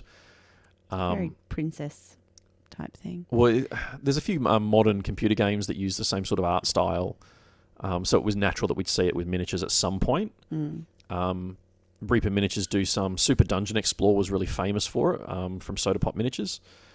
And like I said, Games Workshop have done sort of blind... they're not serious miniatures, but they're kind of like, hey, cool, collect these type things. Bobbleheads. Yeah. Or Funko Pops. Thank you. I'm like, I know it's pop something. Yeah. Would be not quite chibi, but similar to chibi. Oh, yeah. I suppose they're probably close to Chibi. chibi proportions at least. Power proportions. This comes back to my He-Man comment. Mm-hmm. They're basically your roided up, superhuman, like ridiculous. Like I think He-Man is a great example, like the original He-Man Do you from know the what's 80s. really funny? So there's a picture on the article that we're looking at, which has got He-Man, and then it's got It's Luke's Luke Skywalker. power proportion Luke Skywalker. yeah, and so He-Man looks like that. Just looks normal to me, but the one of Luke Skywalker, I'm like, that's just odd. Yeah, Luke Skywalker looks real weird, but Luke Skywalker in my head has never looked like that. He's always been the scrawny teenager. Like, Just his shoulders just look way too wide. well, yeah, because the dude's got no waist or hips in that. Tiny little legs and then these really massive shoulders. Whereas He-Man's kind of muscled all over. So He-Man's muscled all over apart from his waist. He's got muscles on his waist. Yeah, but his waist is the width of his head. Yeah, well. And then his shoulders are 3 or 4 times that. I'd be interested. I don't Okay, think so since I said I was too lazy, I will take one for the team and I'm going to go look at some male bodybuilder photos just to see what good. kind of proportions they have and how this does actually compare to He-Man. I've never seen a power proportion miniature. I mean, these are action figures we're talking about at the moment. Yeah. But I've never seen a miniature done this way. I'm assuming that there probably are some out there. But even I've seen, like the Star Wars, God, what's the tabletop game called? Legion. Yeah, Legion doesn't use this scale. I believe there was a He-Man or something similar in terms of tabletop game. Even games like Hero Quest, the Barbarian in Hero Quest is probably the closest thing I can think of to He-Man. Yeah. And he wasn't anywhere close to what He-Man looks like. I mean, He-Man cannot use his left arm to scratch his right armpit. He couldn't reach. I don't think he can use his right arm to scratch No, his right arm he just- either. he doesn't. Oh, no. Yeah, you can. I cannot believe you had to do that. I just wish I had a camera so I could share that with everyone listening. But I don't think I've ever actually seen a miniature that uses that sort of proportion. It'd be interesting to see a miniature like that, but I don't know that there's much call for it, to be perfectly honest. Matching miniature figures and miniature scenery. This is a really complicated one because... And it's something that we as organisers have struggled with on a number of occasions, trying to find stuff that looks right. Yeah. And thinking that you're buying the right thing, and then you get it home and look at it beside the miniatures and go, hang on. That's awesome because that doesn't- dude's bigger than that tree. Or that door. Or, Yeah. you know. So he's not actually going to fit in those ruins. So there's an example here where it says sceneries and vehicles would seem to follow the previous method. However, you have to take the miniatures base into consideration. And that's probably the key point in terms of scaling miniatures and terrain. if you're going to put terrain without a base on the table and you buy it at the same scale, it's probably going to look too small. If you put it on the table and have it mounted on a base that brings it up to the feet line of the miniatures and it's the same scale, it's probably going to look correct. Because you instantly... Because those 3 inches for that base do actually, or 5 inches depending on some of the... 3 to 5 mil in height. I meant mil, not inches. Yeah. I apologise. It will actually change the perspective. Yeah, significantly. Because When obviously... you've only got 28 mil and you're reducing it by 3, Yeah. that's 10% difference. And if you look at, say, a like one of your average doors in your house is, 2 meters, I think, is a door frame? Yeah. And if your average adult male human is 180 centimetres, there's a little bit of a buffer zone, but it's not miles. No, and if when you scale dropped that down our to door, 156... Well, if you dropped our door frame down by 10%, you can't get through it. No. I can. I 'Cause I'm can't. short. But Yeah. you couldn't, and our eldest child would struggle. So it's important to consider the base of the terrain. If you feel it looks weird, put it on a base that's the same width as the miniature bases and see what you think then. It's one that you kind of walk a balance with as well. You do have to just, for me, I just kind of go, does it look right? Does it feel right? Yeah, that's what I was kind of leading towards. Because, we talked about the difference with some of the tanks and the vehicles, things like that. You put some of those tanks and vehicles next to some of the buildings and they're 3/4 of the size. Yeah. And you kind of go, well, in reality, feels a bit weird. Even the artwork can show up those issues where you've got, like, Titans are a poor example because they constantly change scale of Titans in stories and artwork depending on what they want to kind of show. But the Imperial Knight artwork is probably the best examples.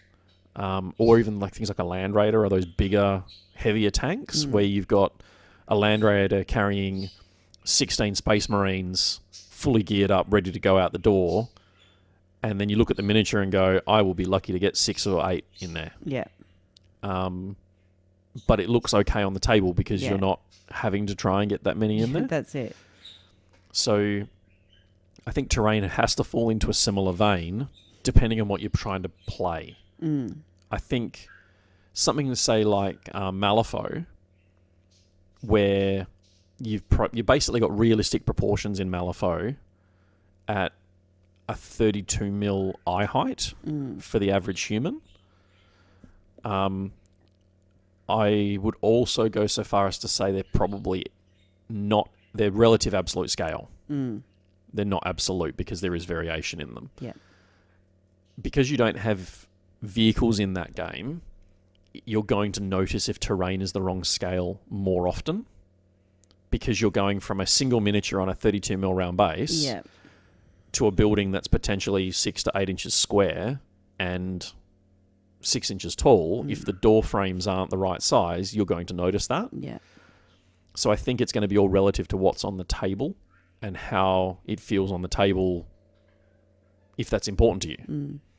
So, like if you go and buy a 156 castle and your minis are on, 32 mil round bases, then they're not going to fit in the towers or on the walkways because the walkways are going to be 15 mils across. Yeah. So I think Games Workshop's done a good job of moving towards that heroic scale scenery. I mean, I don't think heroic scale is probably the right way to describe it, but it's in proportion largely to what it feels right on the table. I don't know that it's ever been measured correctly and gone, this makes total sense from an architectural point of view. Yeah. But it looks correct. And that's like I wanted to do a railway section for a table for Malifaux. And I could not... Everything I'd read said I should be buying 156 trains.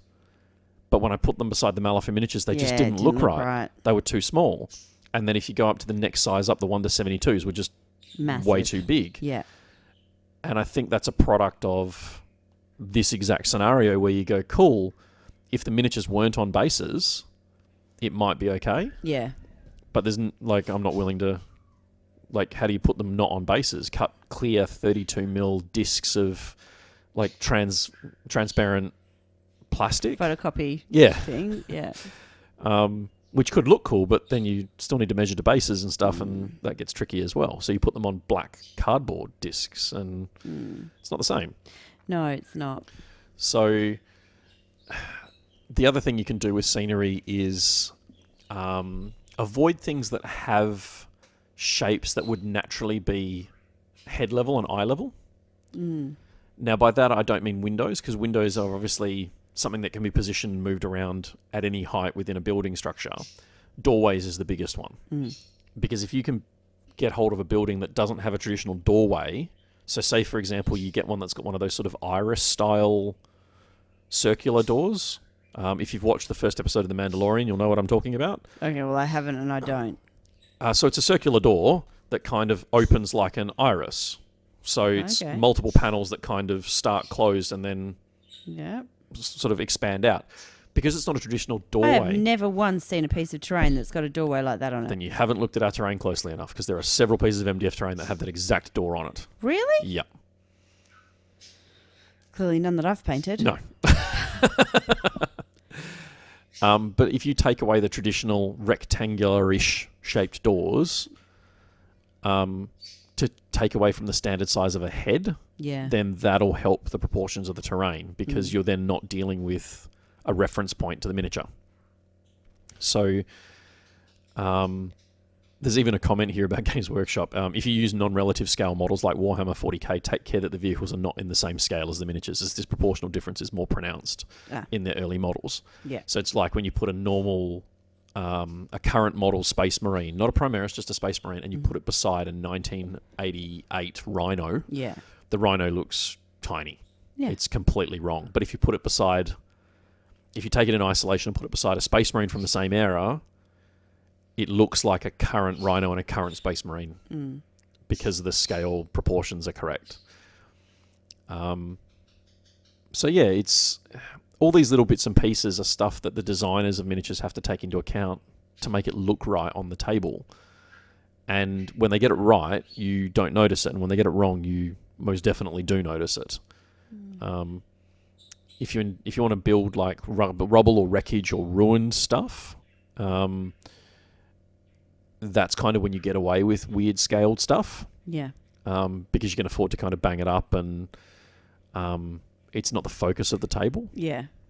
So you kind of get away with, like I've seen, like using a 1:48 scale, or 1:56 or 1:72. Like you can kind of jump scales a little bit, going to a cheap model kit to do like a downed plane for bolt action, or those sorts of things, without having to go and spend, like if you wanted to do a Tiger tank, actually that's probably a good example of a more correct absolute scale is bolt action, because the tanks and the vehicles and stuff are certainly not to scale with the infantry and bolt action. Even worse than Games Workshop in some regards. They're probably closer to absolute scale than they are relative absolute scale. Anyway, I think that's probably most of the points that... Well, I mean, what we said about the buildings also covers vehicles as well. Without bases, vehicles can look weird. If you're a Genestealer Cult player, your rock grinders and Goliath trucks don't come on bases, but the Ridge Runners do. And when you put the Ridge Runner not on a base beside the Goliath trucks, it looks smaller. It loses those 3mm of height from the base, and it changes the dynamic. It actually looks smaller when you compare it to the neophytes who are on bases beside it. But as soon as you put it on a base again, it changes its proportions visually speaking, so it feels like it's the right size again, which is a really interesting illusion, I suppose, or the way your brain interprets sizes. It does actually change how it feels on the table. So when you do put, I've seen people put rhinos and different tanks and stuff on bases because they like to have the whole army based. And so when you put them on bases, they look bigger. Particularly if you've got overhang for the base. Even changing jet bikes like all the Harlequin jet bikes I'm doing at the moment are going to go on 60mm dreadnought bases. The flying base is 60mm, so the actual diameter of the base is the same. But instead of it being a clear, flat, transparent one, it'll be 3mm thick, and it'll be black edged, and it'll have texture and stuff on it. I guarantee that'll change the way that. It's obviously it'll change the way it looks on the table, but it'll change the way it feels on the table as well, because it'll have more presence. It's so hard to say, like, you change the way it feels. Well, like, feel is such a odd word to choose for that, but I know what you mean. Yeah, because you'll have... It seems different, even though actually it's the same. And I think that's to do with it not having the transparent flat base underneath it. It'll have a little bit of extra height, but it'll have a solid surface that follows it around. It's bigger. It's like, well, it's not a bigger footprint, but it'll feel like a bigger footprint. Yeah, because the bit that's painted is now 60mm disc, as well as the spear-shaped jet bike, rather than just the jet bike. And being able to see the table through that clear flying stand. And that'll change the way it feels in terms of its proportions and scale as well. So yeah, it's a really interesting topic to kind of delve through in terms of what does scale do for what it looks like on the table. Yeah. And I just thought it was an interesting one to talk about today, because we all see, like just going through those previews earlier in the episode, you can go, that looks weird, that, why are her hands that big, or she's got giant feet or whatever. They're probably genuinely chosen design components. Why on earth would anyone choose to design her feet to look like that? Look, there is an interesting question around why you would go down that road. But at the same time, like it mentions in this article, it talks about being able to give that defined detail to paint. Yeah. Which has obviously got to be a factor, because if you don't make rivets the size of dinner plates, how do you paint them? Yeah. If you don't make her feet that big, how can you paint her toenails? Look, I would draw the line at toenails. I wouldn't care if I couldn't paint those.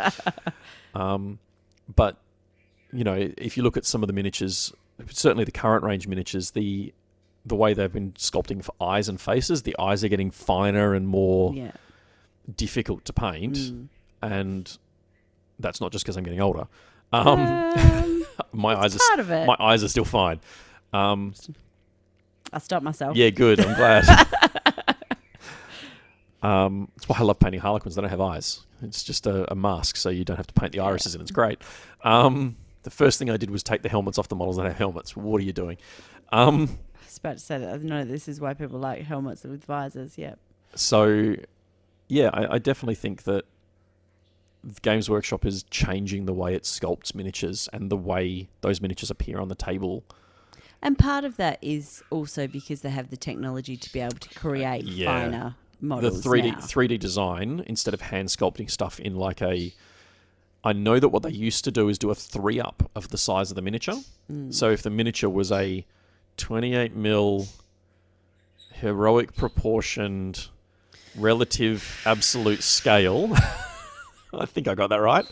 Just a standard model. Yeah, if they were doing a Space Marine in their typical size back in the the late 90s, they would do one that was actually sort of 12 inches tall. Yeah. And then it would be scaled down and scaled down.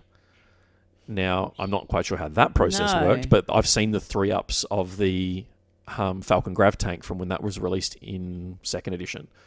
And it's, bigger than my laptop. So I don't quite understand how that scale changes back in those days. But I know, obviously, with 3D design being what it is today, and then being able to print those miniatures in high-resolution plastic or resin, and then make masters off those, and using AutoCAD to sort of dice up the miniature to then turn it into a sprue, that changes the dynamics of what they're able to achieve and the level of detail they're able to achieve. And it's interesting that I think that Weird potentially got there first in some ways, because the 2nd edition Weird plastics, which are realistic proportioned, are so incredibly detailed. Yeah. But as a painter of both ranges, I found that change into Weird in metal was okay, because they were still kind of heroic. They were closer to realistic, but they were still a little bit enlarged. When they went to plastic, it just got crazy. The way they had to cut miniatures and then put them together was just bonkers. What was it that Was it a face that was in 3 parts? And No, you're like, where the hell's that nose gone? Yeah, well, there was a miniature I built for a friend that was just the Perdita Ortega's chin. That you had to slide her chin and jawbone in under her hat and whatnot. Yeah. So the hat took up the top half of the head, and then the bridge of her nose and her cheeks and the back of her hair was all the next piece, and then you had to sort of slot that onto the neck, and then you had to slide the jawbone in. It was just crazy. Yeah. And I think that will come as a shock to a player who goes from Games Workshop to something like Weird, where you Especially go, if you're "Holy starting off crap." on something like Easy Build yeah. to then go to something like that. That's just such a huge leap. I mean, there was a Chihuahua miniature that came in 4 pieces, and it was a relative scale Chihuahua. It was tiny, and you had to put the legs on and the tail Yeah. on separate. It was just insane. So I think in some ways Weird might have even pioneered some of the detail that was able to be achieved with plastic. Yeah. And as soon as Games Workshop kind of went, okay, we're not going to deal with Finecast anymore, we're going to pull the trigger and go as much plastic as we can.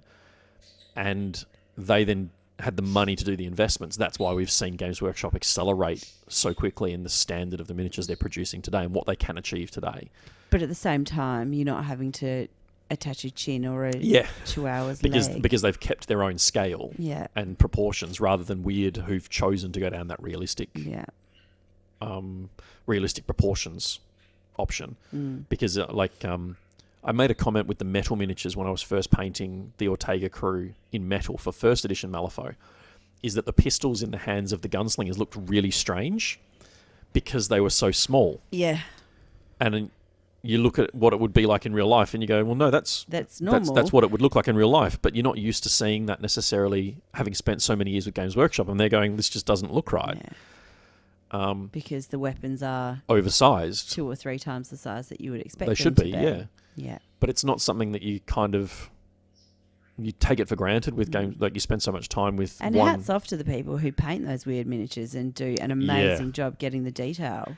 They're such fundamentally detailed miniatures and so delicate as well. And I made a comment. I've got the Nightmare Crew, the Nightmare Circus, Yep. which are the Showgirls crew. Yeah. But they're all like flying monkeys and like creepy clowns and that sort of stuff. And there's the 2 Kafori I've never taken off the sprue. Yeah. Because they're so fiddly to build. They're so delicate and fine. I just keep looking at them going, Too hard. I don't know how that works. I can't envisage a way that I can assemble this. No, I can envisage the result of you trying to. Well, Weird also use a different type of plastic. It's a slightly more brittle plastic.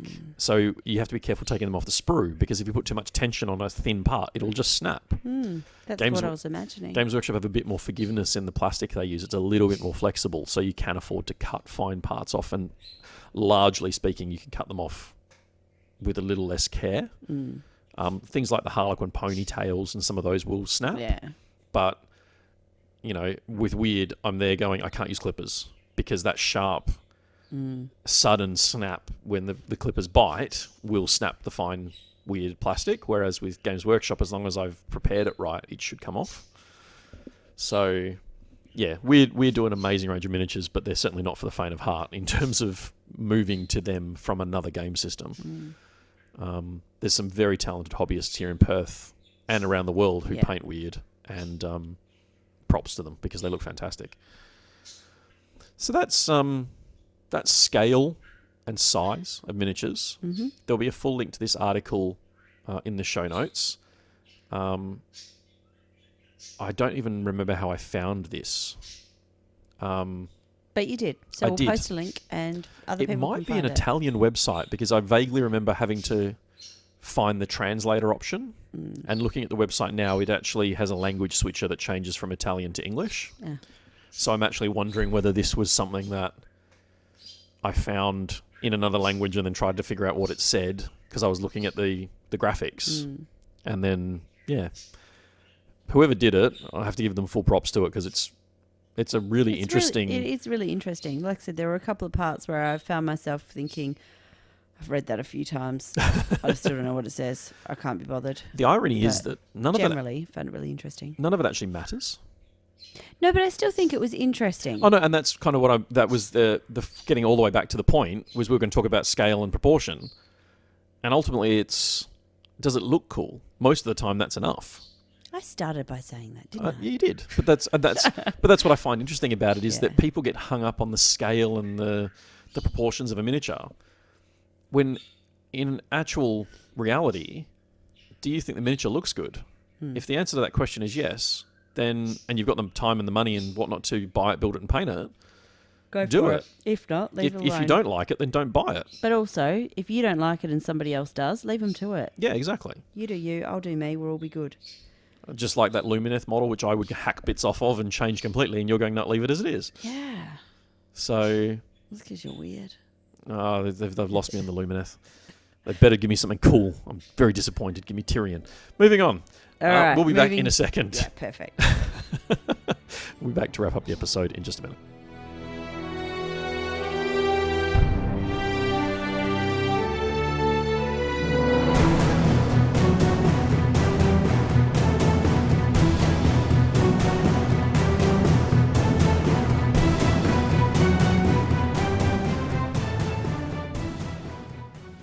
So we talked about an hour and a half episode at the start of this. I don't think it's going to be that. No, surprise, surprise. But, we're in isolation, so we'll give you something to listen to for a couple of hours. Yeah, sorry. You should turn this off and focus on your models. Nah, don't do that. Got any closing comments? Well, on a personal hobby note, I have been building lots of Harlequins. I have to thank members of the community for sending me the missing parts from the models that I have. Probably because you gave away those missing parts to somebody else. Yep, I know exactly where they went. Yeah. And I was chatting to one of the guys. He said, how do you... It comes with 6 bodies, 6 sets of legs, 6 swords and 6 pistols. How are you short swords and pistols? And I've gone, I know exactly where they went, to someone who was building Storm Guardians who needed the spares. And I went, that's fine. They're on sprue, I clearly don't need them. And then... when I did the episode with Splinter Mind on the Harlequins, and I was kind of mulling over how I was going to build these Harlequins, I went, I really want to have about half of them with swords and pistols and the rest with the special weapons. Oh, crap. Oops. I'm out of pistols. Yeah. So there's a couple of local members of the hobby community who are sending me some bits in the mail that'll let me finish building the last 12. Awesome. I've got a converted Vizark done. When I say converted, I've got a cool head swap for him, and the Ivrain conversion is on the Obsec Gamers page if you want to go and check her out. I haven't put her head or anything on yet. I'm not quite sure what head I'll use, but I might just use the standard one and see what she looks like, and then I can chop it off if I need to. And that's been cool. My airbrush is not here yet, so... It's supposed to be here last Friday, wasn't it? Yeah. It is only Monday. I ordered it on Tuesday evening. Mm-hmm. The company in question in South Australia were amazing, confirmed the order within an hour, and shipped it at what must have been 8:30 for them. Wednesday morning? So it must have been lunchtime, because they're an hour and a half in front of us. I got the notification about 10 a.m, so they must have pulled it out of inventory first thing, packaged it up, and then posted it. Yeah. That, on the Wednesday. And the postage was express... overnight, friggin' insured, expensive shipping, and it should have been here Friday. And up until 11:59 on Friday night, it was still saying on time, and it doesn't say on time anymore. It says delayed. But it did actually then say that it hadn't even left South Australia, didn't it? Well, the tracking that I've got, the tracking number, when I checked it yesterday, was still in South Australia, which I find really frustrating because it means that package was given to a post office and then it's just sat there. And it was paid for as, now overnight from South Australia to Perth, I knew wasn't going to be a Thursday delivery, but a Friday is what I expected. And I get that we're in this situation at the moment where not everything is working the way it should be working. But the most recent update is still from 1 o'clock Wednesday afternoon in South Australia, and it's just saying it'll be there generally within 3 business days of the actual expected date. Are you kidding me? It's really disappointing, and it's something like I'm acutely aware of because I've got some parts I want to send out to other members of the community who, like me, are trying to fill gaps without being able to access stores.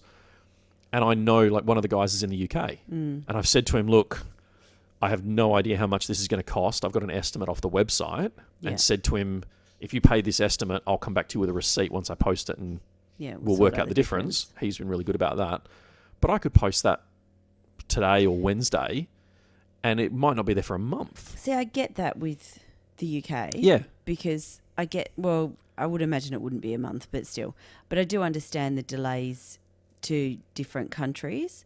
But I struggle to understand the delays within... Yeah, exactly. Yeah, literally Adelaide to Perth. And while I understand that borders have been closed and things like that, there are obviously exemptions for mail coming through and deliveries and that kind of stuff. So we haven't actually been completely cut off. No, and ignoring the border restriction, if on Tuesday night I'd gotten in my car and driven, I would have been in Adelaide on Friday night...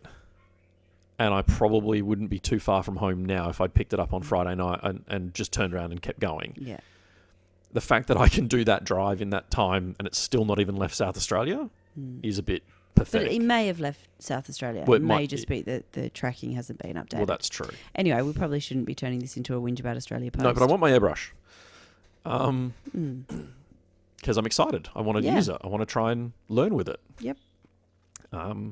So, yeah, I'm just keen to have it. Basically. Fair enough.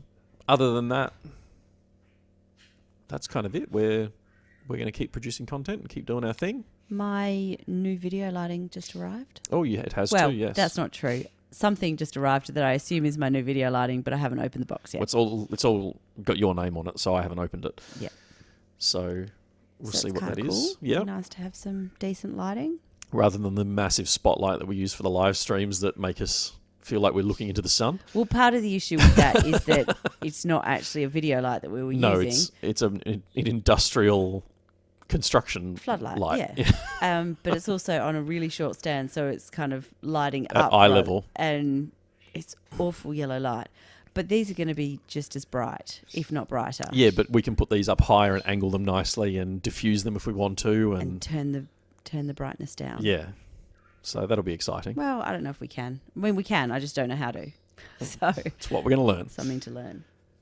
So yeah, we're playing with that so that we can try and get some stuff sorted. We've still got to get the garage sorted so that we can get the dungeon sorted so that we can start recording out there. Yep. That'll happen over the coming months. We'll end up in a different space. I don't know what it'll do to the audio. But hopefully that'll give us an opportunity to be more structured in how it's all set up. It should make it easier to record because there'll be no birds in the background squawking or dogs barking or children, hopefully. And I can't guarantee any of those three. No. Just got to get some soundproofing for the door, which is easy. I've actually got some out in the dungeon that I'm going to put on the door. Perfect. Anyway, I think that's it. We're going to wrap up this episode. Thank you for listening and for joining us. If you've got any questions on scale or comments, feel free to leave them on the Facebook page or at the bottom of this. Photos of your Chibis 40K. Share them with us. Yeah, that should be really cool to see, particularly if you've got a repaint. Like, if you've got the whole collection, awesome, because I don't think I've seen anyone who actually got the whole, because they're blind bags. I haven't seen any, so if you got any, I'd be keen to see them. Okay, there you go. And on that note, we'll wrap up. Thank you very much for listening. We'll see you in a week's time for our live or in the next episode. Oh, no, because I've got an idea. Remember I said I want to. We have to come up with some questions so that we can do a quiz night. Oh, that's right. We were going to do a quiz night, aren't we, for one of the lives? So you need to come up with some questions. Okay, so I've got a week to do that. Well, I thought we might do it Wednesday night. Like this Wednesday night? Yeah. When this episode airs? Yeah. All right. We'll see how that goes. I'm done now. I've got to go and write questions. All right. Well, whatever your gaming may look like at the moment, happy gaming, everyone.